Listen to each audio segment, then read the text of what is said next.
ಜಾನ್ವಿ ಮತ್ತು ಅಶ್ವಿನಿ ಅವ್ರಿಗೆ ಬಕೆಟ್ ಅಂತ. ನಾನು ಯಾವತ್ತೂ ಯಾರಿಗೂ ಬಕೆಟ್ ಅನ್ನೋ ವಿಷಯ ಮಾತಾಡಲೇ ಇಲ್ಲ. ನಿಜ ಹೇಳಬೇಕು ಅಂದರೆ ಒಂದು ಪಾಯಿಂಟಲ್ಲಿ ಅವರೇ ನನ್ನ ನಾಮಿನೇಟ್ ಮಾಡಬೇಕು ಅಂತ ಅವರೇ ಹೋರಾಡ್ತಿರ್ತಾರೆ, ಕಿರ್ಚಾಡ್ತಾ ಇರ್ತಾರೆ. ಅದೇ ನನ್ನ ಬಕೆಟ್ ಎಲ್ಲಿ ಬಂತು ಗೊತ್ತಿಲ್ಲ. ಹೊರಗಡೆ ನಿಮಗೆ ಗೊತ್ತಿರ್ಬೋದು ರಿಯಾಕ್ಷನ್ಸ್ ಏನೇನೆಲ್ಲ ಆಯಿತು ಅಂತ. ಎಲ್ಲ ಅವ್ರದ್ದು ಕಮೆಂಟ್ ಸೆಕ್ಷನ್ ಎಲ್ಲ ಮ್ಯೂಟ್ ಮಾಡ್ಕೊಳ್ಳೋ ಥರ ಆಯಿತು, ಇನ್ಕ್ಲೂಡಿಂಗ್ ರಜತ್, ಮಂಜು ಅವರು. ಅಂದರೆ ಅವರು ಅದನ್ನು ಕಮೆಂಟ್ ತೆಗಿಯಂಗೆ ಇಲ್ಲ, ಹೋದ್ರು ಗಿಲ್ಲಿ ಗಿಲ್ಲಿ ಗಿಲ್ಲಿ ಐಡಿಯಾ ಹೊರಗಡೆ ಆ ಥರ ಆಗೋಯ್ತು. ಅವ್ರು ಬಂದು ಇರಿಟೇಟ್ ಮಾಡ್ತಾರೆ, ಅವ್ನು ಬಂದು ಅವ್ರಿಗೆ ಟ್ರಿಗರ್ ಮಾಡ್ತಾರೆ, ನಾನು ಟ್ರಿಗರ್ ಮಾಡಿದ್ರೆ ನನ್ನ ವ್ಯಕ್ತಿತ್ವ ಏನಲ್ಲಿ ಅಲ್ಲಿ ಬಿಟ್ಕೊಟ್ಟಂಗೆ ಆಗಿರೋದು. ಫಸ್ಟ್ ಎಲಿಮಿನೇಟ್ ಆಚೆಗೆ ಬಂದವರು ಕೂಡ ಗಿಲ್ಲಿನ ಗೆಲ್ಲಬೇಕು ಅಂತ ಹೇಳಿದ್ರು. ಮಂಜು ಭಾಷೆ ಪ್ರತಿಯೊಬ್ಬರು, ಅಶ್ವಿನಿ ಯಾರಾದರೂ ಅಲ್ಲ, ಮಂಜು ಅವರೇ ಗಿಲ್ಲಿನೇ ಹೀಸ್ ರನ್ನಿಂಗ್ ದ ಶೋ ಆ ಥರನೇ ಮಾತಾಡಿದ್ದಾರೆ. ಆ್ಯಕ್ಚುಲಿ ಏನು ಅನ್ಸುತ್ತೆ ನಿಮಗೆ ಗಿಲ್ಲಿ ಕ್ರೇಜ್ ಬಗ್ಗೆ? ಅವರು ಫಸ್ಟ್ ದಿನನೇ ಹೊರಟೋಗಿದ್ರು 1 ಗಂಟೆಯಲ್ಲಿ. ವಾಪಸ್ ಒಳಗೆ ಬಂದು ಈ ಥರ ಅವರು ಇಷ್ಟರ ಮಟ್ಟಿಗೆ ಬರ್ತಾರೆ, ನೀವೀಗ ಟಾಪ್ 5 ನೀವು ಅವ್ರ ಹೆಸರು ತಗೊಳ್ತಾ ಇದ್ದಾರೆ, ಈ ಥರ ಅವ್ರು ಬದಲಾಗ್ತಾರೆ, ಚೇಂಜ್ ಆಗುತ್ತೆ ಆಟ ಅಂತ ನೀವು ಎಕ್ಸ್ಪೆಕ್ಟ್ ಮಾಡಿದ್ರ? ನಾನು ಏನಕ್ಕೆ ಟಾಪ್ 5 ಅಂತ ಹೇಳಿದೆ ಅಂತಂದರೆ, ಇಲ್ಲಿರೋರು 5 ಜನ ಯಾರು ವಿನ್ ಆಗ್ತಾರೆ, ಯಾರು ವಿನ್ ಆಗಬೇಕು, ಈಗ ಯಾರು ಆಗಬೇಕು ಅಂತ ನಿಂತಲ್ಲ.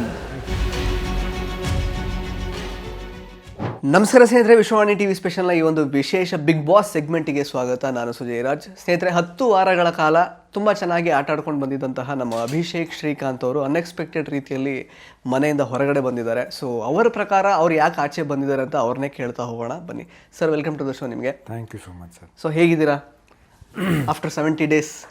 ಲೈಕ್ ರಿಯಲ್ ಲೈಫಿಗೆ, ರಿಯಲ್ ವರ್ಲ್ಡ್ಗೆ ಆಚೆ ಬಂದಿದ್ದೀರಾ? ಅಷ್ಟು ಆಗಿಲ್ಲ ಸರ್ ಇನ್ನೂ. ನನಗೆ ಆ್ಯಕ್ಚುಲಿ ಜನ ಎಲ್ಲ ನೋಡಿ ಭಯ ಆಗ್ತದೆ, ಒಂಥರ ಆಂಗ್ಸೈಟಿ ಆಗ್ತದೆ, ಇಷ್ಟೊಂದು ಜನ ಇದ್ದಾರಲ್ಲ ಅಂತ. ಟ್ರಾಫಿಕ್ ನೋಡಿ ಭಯ ಆಗ್ತದೆ, ಏನೂ ಇರಲಿಲ್ಲ ತಲೆಯಲ್ಲಿ. 70 ಡೇಸ್ ಬರೀ 15 ಜನ ಅಷ್ಟೇ ಇದ್ದಿತ್ತು ತಲೆಯಲ್ಲಿ. ಹೊರಗೆ ಬಂದಮೇಲೆ ಟ್ರಾಫಿಕ್ಕು, ಫೋನು, ಸಿಮ್ ಕಾರ್ಡು, ಅದು ಇದು ಏನೇನೋ. Still getting use to it. Okay sir, ತುಂಬ ವೆಯ್ಟ್ ಲಾಸ್ ಆಗಿದ್ದೀರಿ. ಆ್ಯಕ್ಚುಲಿ ಹೋಗುವಾಗ ತುಂಬ ಎನರ್ಜೆಟಿಕ್ ಆಗಿ ಹೋಗಿದ್ರಿ. ಇನ್ಫ್ಯಾಕ್ಟ್ ವಧು ಸೀರಿಯಲ್ ಟೈಮಲ್ಲಿ ಪ್ರಮೋಷನಿಗೆ ಬಂದಾಗ ತುಂಬ ಎಂಥೂಸಿಯಾಸ್ಟಿಕ್ ಆಗಿದ್ರಿ, ತುಂಬ ಎನರ್ಜೆಟಿಕ್ ಆಗಿದ್ದಾರಲ್ಲ, ಇವ್ರು ಎನರ್ಜಿಗೆ ಮ್ಯಾಚ್ ಮಾಡಬೇಕಲ್ಲ ಅಂತ ನನಗೆ ಅನ್ನಿಸ್ತಾ ಇತ್ತು ಅವಾಗ. ಆ್ಯಕ್ಚುಲಿ ಇಂಟರ್ವ್ಯೂ ಮಾಡೋಕ್ಕೆ ಬಂದಾಗ ಒಳಗಡೆ ಹೋದಾಗಲೂ 2 ವಾರ ಹಾಗೆ ಇದ್ರಿ. ಇನ್ಫ್ಯಾಕ್ಟ್ ನೀವು ಚೆನ್ನಾಗಿ ಫ್ಲರ್ಟ್ ಎಲ್ಲ ಮಾಡಿಕೊಂಡು ಹುಡುಗಿಯರ ಜೊತೆ ಅದೆಲ್ಲ ಮಾಡ್ಕೊಂಡಿದ್ರಿ. ಬಿಕಾಸ್ ಅದನ್ನೇ ನಿಮ್ಮ ಜಂಟಿನೂ ಅದನ್ನೇ ಹೇಳಿದ ಆಚೆ ಬಂದಮೇಲೆ, ಈಸ್ ವೆರಿ ಗುಡ್ ಫ್ಲರ್ಟ್ ಅಂತೆಲ್ಲ ಹೇಳಿದ್ರು ಅವ್ರು ಆ್ಯಕ್ಚುಲಿ ಅಶ್ವಿನಿ ಅವರು. ಸೊ ಪರವಾಗಿಲ್ಲ, ಚೆನ್ನಾಗಿದ್ದಾರೆ, ಏನೋ ಮಾಡ್ತಾರೆ, ಪರವಾಗಿಲ್ಲ ಅಂತ ಅಂದ್ಕೊಂಡು. ಬಟ್ ಹೋಗ್ತಾ ಯಾಕೆ ತುಂಬ ಒಂಟಿ ಆಗೋದ್ರಿ, ಏನಾಯಿತು ಅಂತ? ಒಂಟಿ ಆಗಿದ್ದೇನೂ ಇಲ್ಲ, ಅದು ಜಂಟಿ ಕಾನ್ಸೆಪ್ಟ್ ತೆಗೆದ ಮೇಲೆ ಫಸ್ಟ್ ಅನ್ಸಿದ್ದೆ ಫ್ರೀ ಬರ್ಡಾಗಿ ಓಡಾಡ್ಬಿಡೋಣ ಮನೆಯಿಲ್ಲ ಅಂತ. ಅದನ್ನೇ ಮಾಡಿದ್ದು. ಆಮೇಲೆ ಏನಾಯ್ತು ಅಂದರೆ, ಫಸ್ಟ್ ಫ್ಯೂ ವೀಕ್ಸ್ ಏನಿತ್ತು ಅದು ಜಂಟಿಯಾಗಿದ್ದಾಗ ಒಬ್ಬರು ಹುಡುಗಿ ನಮ್ಮ ಜೊತೆ ಯಾವಾಗಲೂ ಇರ್ತಾರೆ ಅಂದಾಗ ನಾವು ಅವ್ರನ್ನ ಕಂಫರ್ಟಬಲ್ ಫೀಲ್ ಮಾಡಿಸೋದು ತುಂಬ ಇಂಪಾರ್ಟೆಂಟ್ ಆಗುತ್ತೆ. ಎಸ್ಪೆಷಲಿ ಅವ್ರು 24/7 ಯೋಚನೆ ಮಾಡಿ. ಇವಾಗ ನಾವು ವಾಶ್ರೂಮ್ ಹೋದ್ರೂ ಅವ್ರು ನಮ್ಮ ಜೊತೆನೇ ಇರಬೇಕು, ಅವ್ರು ವಾಶ್ರೂಮ್ ಅವ್ರ ಜೊತೆ ಇರಬೇಕು, ಅವ್ರು ಚೇಂಜ್ ಮಾಡ್ತಾರೆ ಚೇಂಜಿಂಗ್ ರೂಮ್ ಹೊರಗೆ ಇರಬೇಕು, ನಾವು 1 ನಿಮಿಷನೂ ತೆಗೆದಿಡಂಗಿಲ್ಲ, ರೂಲ್ ಆಗಿತ್ತು ಅದು. ಆಮೇಲೆ ಊಟ ಮಾಡ್ಬೇಕಾದ್ರು ಇರಬೇಕು, ಅಡುಗೆ ಮಾಡ್ಬೇಕಾದ್ರು ಒಟ್ಟಿಗೆ ಇರಬೇಕು. ಅಷ್ಟೊಂದು time spend 24 hours time spend ಮಾಡಿದಾಗ ನಾವು ಅನ್ನೋಯಿಂಗ್ಲಿ ಆ ಕಂಫರ್ಟ್ ಝೋನ್ ಕ್ರಿಯೇಟ್ ಮಾಡಬೇಕು ಅಂತ ನಾವೇ ಎಕ್ಸ್ಟ್ರಾ ಎಫರ್ಟ್ ಹಾಕಿರ್ತೀವಿ. So I try to be more. ಅವ್ರಿಗೆ ಸ್ಪೇಸ್ ಕೊಡೋದಾಗಲಿ, ಕಾಂಪ್ಲಿಮೆಂಟ್ಸ್ ಕೊಡೋದಾಗಲಿ. I am not saying it was not genuine, it was genuine. But ಅದು ಸ್ವಲ್ಪ ಒಂದು ಎಕ್ಸ್ಟ್ರಾ ಎಫರ್ಟ್ಸ್ ಹಾಕಬೇಕಾಗಿತ್ತು. ಯಾಕಂದರೆ ಸ್ಟಾರ್ಟಿಂಗಲ್ಲಿ you have to make them feel comfortable. ಅವರು ಎಫರ್ಟ್ಸ್ ಹಾಕಿದ್ರು, ಸೇಮ್ ವೇ ನಾನು ಎಫರ್ಟ್ಸ್ ಹಾಕ್ತೆ. I think that was one extra effort to make them feel comfortable. ಆಮೇಲೆ ಹೋಗ್ತಾ ಏನಾಯ್ತು ಅಂದರೆ, ಆ ಸಿಚುವೇಶನ್ಸ್ ಹೇಗಿತ್ತು ಅಂದರೆ, ನಮಗೆ ಊಟ ಸಿಗ್ತಿರ್ಲಿಲ್ಲ, ಟಾಸ್ಕ್ಲೇನು ಸೋಲ್ತಿದ್ವಿ, ಅದೆಲ್ಲ ಆದಾಗ ಆ ಹೀಟೆಡ್ ಸಿಚುವೇಶನ್ಸಲ್ಲಿ ಹಂಗರಿಂದ, ಸ್ಲೀಪ್ ಡಿಪ್ರಿವೇಷನಿಂದ ಕಿತ್ತಾಡೋದು ಅವೆಲ್ಲ ತುಂಬ ಸಹಜವಾಗಿತ್ತು. ಬಟ್ ಒಂಟಿ ಆಗಿದ ತಕ್ಷಣ ಸ್ವಲ್ಪ ಲೈಫ್ ರಿಲ್ಯಾಕ್ಸ್ ಆಯ್ತು. ಯಾಕಂದರೆ ಇವಾಗ ಇಬ್ಬರ ಬಗ್ಗೆ ಯೋಚನೆ ಮಾಡಿ ನಾನು ಒಬ್ಬರ ಬಗ್ಗೆ ಯೋಚನೆ ಮಾಡ್ಬೋದಾಗಿತ್ತು. ನನಗೆ ಬೇಕಾದಾಗ ಹೋಗಿ ವಾಶ್ರೂಮ್ ಯೂಸ್ ಮಾಡ್ಬೋದಾಗಿತ್ತು, ಬೇಕಾದಾಗ ಹೋಗೆಲ್ಲ ಕೂತ್ಕೋಬೋದಾಗಿತ್ತು. So that felt like freedom. Okay, ಆ ಫ್ರೀಡಮ್ನ ಎಂಜಾಯ್ ಮಾಡಿದ್ಮೇಲೆ ಗುರು ಇದೇ ಚೆನ್ನಾಗಿದೆ ಅಂತ ಅನಿಸ್ತು. ಕಂಟಿನ್ಯೂ ಅದಕ್ಕೆ ಸೆಟ್ ಆಗಿಬಿಟ್ರಿ. ಓಕೆ ಸರ್, ಈಗ ತುಂಬ ಬೆಳಗ್ಗೆಯಿಂದ ಆಲ್ಮೋಸ್ಟ್ ಕ್ವಶನ್ಸ್ಗಳನ್ನು ಕೇಳಿರ್ತೀರ. ನಾನು ಡೈರೆಕ್ಟ್ ಪಾಯಿಂಟಿಗೆ ಬಂದುಬಿಡ್ತೀನಿ ಆ್ಯಕ್ಚುಲಿ. ಸೊ ನಿಮ್ಮ ಬಗ್ಗೆ ಏನು ಜನರಲ್ ಒಪಿನಿಯನ್ ಏನಿದೆ ಅಂದರೆ, ಮೇಜರ್ ಒಪಿನಿಯನ್ ಏನು ಬಂದಿರೋ ಜನಗಳಿಗೆ ಅಂದರೆ, ಓಕೆ ಆ್ಯಕ್ಚುಲಿ 2 ವೀಕ್ಸ್ ಎಲ್ಲ ತುಂಬ ಚೆನ್ನಾಗಿದ್ರು, ಅಂದರೆ ಒಳ್ಳೆ ಎನರ್ಜೆಟಿಕ್ ಆಗಿ ಏನೋ ಮಾಡ್ಬೋದು ಅಂತ ಅಂದ್ಕೊಂಡಿದ್ರು. ಪ್ಲಸ್ ಇವಾಗ ಜಂಟಿ ನಮ್ಮ ಅಶ್ವಿನಿ ಅವ್ರ ಜೊತೆಗೆ ಅಟ್ಲೀಸ್ಟ್ ಏನೋ ಒಂದು ಕಂಟೆಂಟ್ ಥರ ಮಾಡಿರ್ತಿದ್ರೆ ಏನೋ ಬೇರೆ ಥರ ವರ್ಕ್ ಆಗ್ತಿತ್ತು. ರಾಶಿಕ್ ಅವ್ರ ಜೊತೆಗೆ ಫ್ರೆಂಡ್ ಆಗಿದ್ರಿ, ಸ್ಪಂದನ ಅವ್ರ ಜೊತೆಗೆ ಫ್ರೆಂಡ್ ಆಗಿದ್ರಿ, ಅಲ್ಲೇನೋ ಒಂದು ಬೇರೆ ಆ್ಯಂಗಲ್ ಏನಾದ್ರು ಸಿಕ್ಕಿರ್ತಿದ್ರೆ ಬಹುಶಃ ಉಳ್ಕೊಳ್ತಿದ್ರೇನೋ ಅಂತ ಅನಿಸಿದೆ ಜನಗಳಿಗೆ. ಅದನ್ನು ಹೊರತುಪಡಿಸಿದ್ರೆ ಒಂದು 3rd 4th ವೀಕಿಗೆಲ್ಲ ಹೋಗಬೇಕಾಗಿರೋ ಕಂಟೆಸ್ಟೆಂಟ್ ಇವರು, ತುಂಬ ಪುಷ್ ಸಿಕ್ತು ಒಳಗಡೆಯಿಂದ ಅಂತೆಲ್ಲ ಅನಿಸಿದೆ ಕೆಲವರಿಗೆ. ಬೇರೆ ಬೇರೆ ರೀತಿಯಲ್ಲಿ ಕೆಲವೊಂದು ವಾರಗಳು ಅಂದರೆ ನಾಮಿನೇಟೇ ಆಗಲಿಲ್ಲ ಆ ಥರದ್ದೆಲ್ಲ. ಮತ್ತು ಒಂದು ಸಲ ಕ್ಯಾಪ್ಟನ್ ಆದರೆ, ಇನ್ಫ್ಯಾಕ್ಟ್ ಆ ಕ್ಯಾಪ್ಟನ್ ಆಗದೇ ಇರ್ತಿದ್ರೆ ಇನ್ಫ್ಯಾಕ್ಟ್ ಜಾನ್ವಿಯವ್ರ ಬದಲು ನೀವೇ ಹೋಗ್ತಿದ್ರಿ ಅನ್ನೋ ಥರನೇ ಆ್ಯಕ್ಚುಲಿ ಹೊರಗಡೆ ತುಂಬ ಓಡಾಡಿದೆ. ಅದಾದಮೇಲೆ ಈಗ 2nd ಟೈಮ್ ಕ್ಯಾಪ್ಟನ್ ಆದರೂ ಕೂಡ ಲೈಕ್ ಅಂದರೆ ಎಲ್ಲೋ ಮಧ್ಯದಲ್ಲಿ ಏನೋ ಒಂದು ಕೆಲವೊಂದಷ್ಟು ಮಾಡ್ಕೊಂಡಂತಹ ತಪ್ಪುಗಳು. ಫಾರ್ ಇನ್ಸ್ಟೆನ್ಸ್ ಅದು ಎಲ್ಲೋ ಒಂದು ಕಡೆ ನೀವು ಜಾಸ್ತಿ ಸ್ಟ್ಯಾಂಡ್ ತಗೊಳ್ತಿರಲಿಲ್ಲ ಆ ಥರದ್ದೆಲ್ಲ. ಮತ್ತು ಒಂದು ವರ್ಗಕ್ಕೆ ಅಂದರೆ ನೀವು ಅಶ್ವಿನಿ ಮತ್ತು ಜಾನ್ವಿ ಅವರಿಗೆ ತುಂಬ ಆ ಬಕೆಟ್ ಗ್ಯಾಂಗಿಗೆ ಸೇರ್ಕೊಂಡಿದ್ರು ಅನ್ನೋ ಥರ ಎಲ್ಲ ಒಪಿನಿಯನ್ ಇದೆ. ಸೊ ಫೈನಲಿ ಆ್ಯಕ್ಚುಲಿ ಯಾವಾಗಲೂ ಹೋಗಬೇಕಾಗಿದ್ದವರು ಇವಾಗ ಬಂದಿದ್ದಾರೆ ಆಚೆಗೆ ಅನ್ನೋ ಥರ ಫೀಲ್ ಇದೆ. ಬಟ್ ಸುದೀಪ್ ಸರ್ ಅಂದರೆ ಒಳ್ಳೆ ಹಾರ್ಟ್ಲಿ ಒಳ್ಳೆ ಪರ್ಸನ್ ಅಂತ ಹೇಳಿರೋದು, ಅದ್ರ ಬಗ್ಗೆ ಒಳ್ಳೆ ಒಪಿನಿಯನ್ ಇದೆ. ಇದು ಆ್ಯಕ್ಚುಲ್ ಒಪಿನಿಯನ್ ನಿಮ್ಮ ಬಗ್ಗೆ ಇರೋದು. ಸೊ ಏನು ಅನಿಸುತ್ತೆ ನಿಮಗೆ ಆ್ಯಕ್ಚುಲಿ 3-4 ವಾರಕ್ಕೇ ಹೋಗಬೇಕಾಗಿದ್ದಂತಹ ಕಂಟೆಸ್ಟೆಂಟ್ ನೀವು ಜನಗಳಿಗೆ ಯಾಕೆ ಆ ಥರ ಒಪಿನಿಯನ್ ಬಂತು ಅಂತ? ಜನಗಳ ಒಪಿನಿಯನ್ ನಾನು ಹೇಗೆ ಹೇಳೋಕ್ಕೆ ಸಾಧ್ಯ? ನನಗೆ ಒಳಗಡೆ ಇದ್ದಾಗ ಹೊರಗಡೆ ಏನಾಗುತ್ತೆ ಅದ್ರ ಬಗ್ಗೆ ಏನೂ ಮಾತಾಡೋಕ್ಕೆ ಸಾಧ್ಯ ಇಲ್ಲ, ಆಯಿತಾ. ಆಮೇಲೆ ಫಸ್ಟ್ 3 ವೀಕ್ಸಲ್ಲಿ ನಾನು ನಮ್ಮ ಜಂಟಿಗಳಿಗೋಸ್ಕರ ಹೋರಾಡ್ತಿದ್ದೆ. ಅಲ್ಲಿ ಏನೋ ಪ್ರಾಬ್ಲಮ್ ಆದರೆ ಇವಾಗ ನಮ್ಮ ಜಂಟಿಗಳು ಯಾರ್ಯಾರಿದ್ರು ಅವ್ರಿಗೆ ಯಾರಾದರೂ ಇವಾಗ ಒಂಟಿಗಳಾಗಿದ್ರಲ್ಲ, ಯಾರಾದರೂ ಅವ್ರ ಪರ ಅಗೇನ್ಸ್ಟಾಗಿ ನಿಂತ್ಕೊಂಡು ಅವ್ರಿಗೇನಾದ್ರು ತೊಂದರೆ ಕೊಟ್ಟರೆ ನನ್ನ ಕ್ಯಾರೆಕ್ಟರ್ ಹೇಗಂದರೆ ನನಗೆ ಬಂದರೆ ನಾನು ಡೆಫಿನೆಟ್ಲಿ ಮಾತಾಡ್ತೀನಿ. ಯಾರಾದ್ರಾಗಲಿ ನಂಗೆ ಇರಿಟೇಟ್ ಆಗಿದ್ರೂ ಪರವಾಗಿಲ್ಲ, ಕೋಪ ಮಾಡಿಕೊಂಡ್ರೆ ನನಗೆ ತಪ್ಪು ಅನ್ಸಿದ್ರೆ ತಪ್ಪದು ಮಾತಾಡ್ತೀನಿ. ಅಲ್ಲೂ ಕೂಡ ಯಾರೋ ನನಗೆ ಪರ್ಸ್ನಲ್ ಅಟ್ಯಾಕ್ ಮಾಡಲಿಲ್ಲ, ಜಂಟಿಗಳಿಗೆ ಯಾರೋ ಮಾಡಿದ್ರು. ನಾನು ಆ ಥರ ಯಾವ ಸಿಚುವೇಶನ್ ಇದ್ದೆ ಅಂತಂದರೆ ಜಂಟಿಗಳೆಲ್ಲ ನಮ್ಮವರು, ನಾನು ಒಬ್ಬ ಜಂಟಿ ಅಂದರೆ ನನ್ನ ಟೀಮು ಯಾರಿಗೆ ಏನೇ ಆದರೂ ನಾನು ಮಾತಾಡಲೇಬೇಕು ಅಂತಿತ್ತು. ಆ ಪಾಯಿಂಟಲ್ಲಿ ಅಷ್ಟೊಂದು ಜಗಳಗಳಾಗಿದ್ದು, ಜಾನ್ವಿ ಅವ್ರ ಜೊತೆ ಅದೇನು ಎದುಬ್ಸ್ಕೊಂಬರ್ತೀಯ ಇದು ಎಷ್ಟೊಂದು ಕಿತ್ತಾಟ ಆಯಿತು. ಅದು ನನ್ನಿಂದಲ್ಲ, ನಮ್ಮ ಟೀಮ್ಗೋಸ್ಕರ ಆಗಿದ್ದು. ಅದಾದ್ಮೇಲೆ ಏನಾಗ್ತೈತೆ ಸಿಚುವೇಶನ್ ಅಂದರೆ ಒಂಟಿಗಳಾದಮೇಲೆ ಯಾರೂ ನಮ್ಮ ಜೊತೆ ಜಗಳಕ್ಕೆ ಇಳಿತಾ ಇರಲಿಲ್ಲ. ಇವಾಗ ನೀವು ಯಾರೋ ನಿಮ್ಮ ಜೊತೆ ನೀನು ತಪ್ಪು ಮಾಡ್ತಿದ್ಯಾ ಇಲ್ಲಿ ಕಿರ್ಚಾಟ ನೀವು ಮಾಡೇ ಇಲ್ಲ ಅಂದರೆ ನೀವು ಸುಮ್ಮನೆ ಯಾಕೆ ಕಿರ್ಚಾಡಬೇಕು? ಆ ಥರ ಅನ್ಸೋದು ನನಗೆ. ಸುಮ್ಮನೆ ಕಿರ್ಚಾಡ್ಕೊಂಡ್ರೆ ವಾಂಟ್ ಇಟ್ ಬಿ ಫೇಕ್. ಆಮೇಲೆ ಇವನೊಂದು ಕೇಳಿದ್ರಿ, ಇವಾಗ ರಾಶಿಕಾ ಇದ್ರು, ಸ್ಪಂದನ ಇದ್ರು, ಅಶ್ವಿನಿ ಅವರಿದ್ರು ಅಂತ.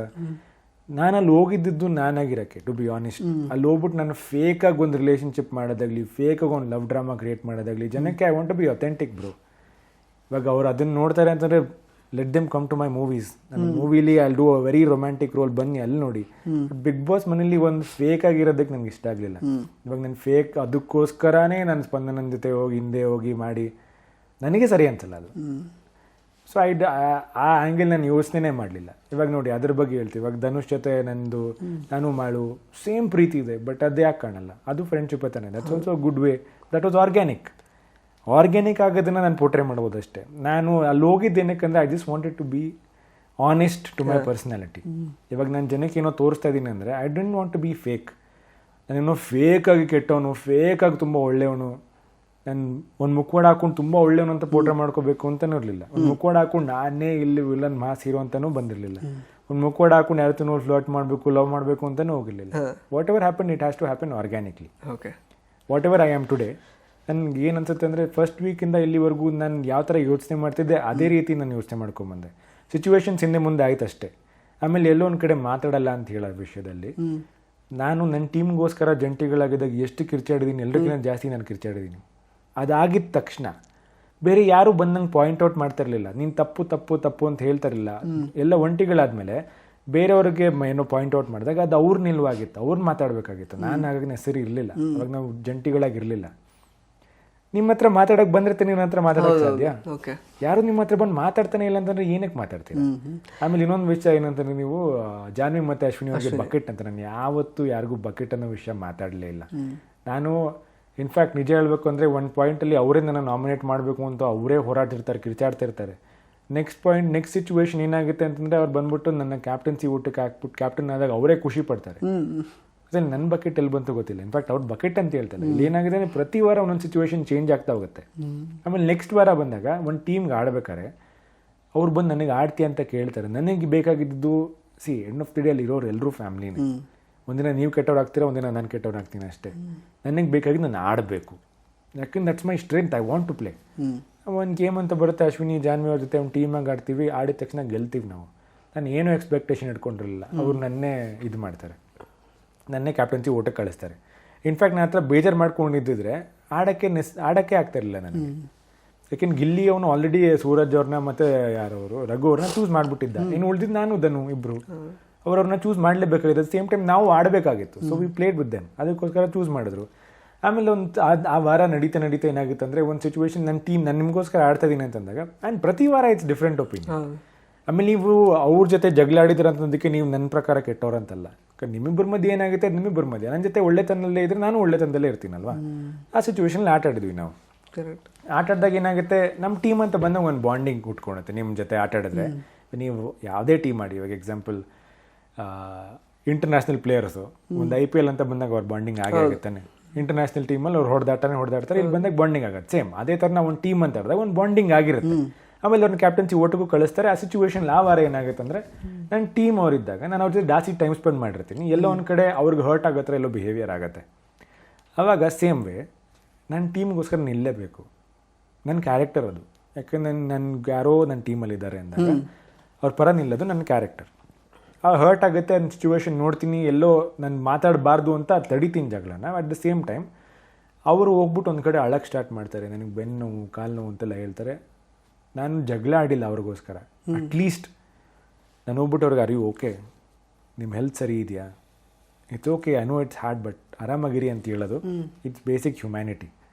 ಆ ಹ್ಯುಮ್ಯಾನಿಟಿನ ಹೋಗಿ ಬಕೆಟ್ ಅಂತ ಅಂದ್ಕೊಂಡ್ರೆ ನಾನು ಏನು ಮಾಡೋಕ್ಕಾಗಲ್ಲ ಅವ್ರಿಗೆ. I don't know what to say. Correct. ಹ್ಯುಮ್ಯಾನಿಟಿನ ಇಟ್ಸ್ ಜಸ್ಟ್ ಹ್ಯುಮ್ಯಾನಿಟಿ ಬ್ರೋ. ಅಲ್ಲಿ ಹೋಗ್ಬಿಟ್ಟು ನೀವು ಚೆನ್ನಾಗಿದ್ದೀರಾ, ಒಬ್ಬರೇ ಅಳ್ತಾ ಇದ್ದೀರಲ್ಲ.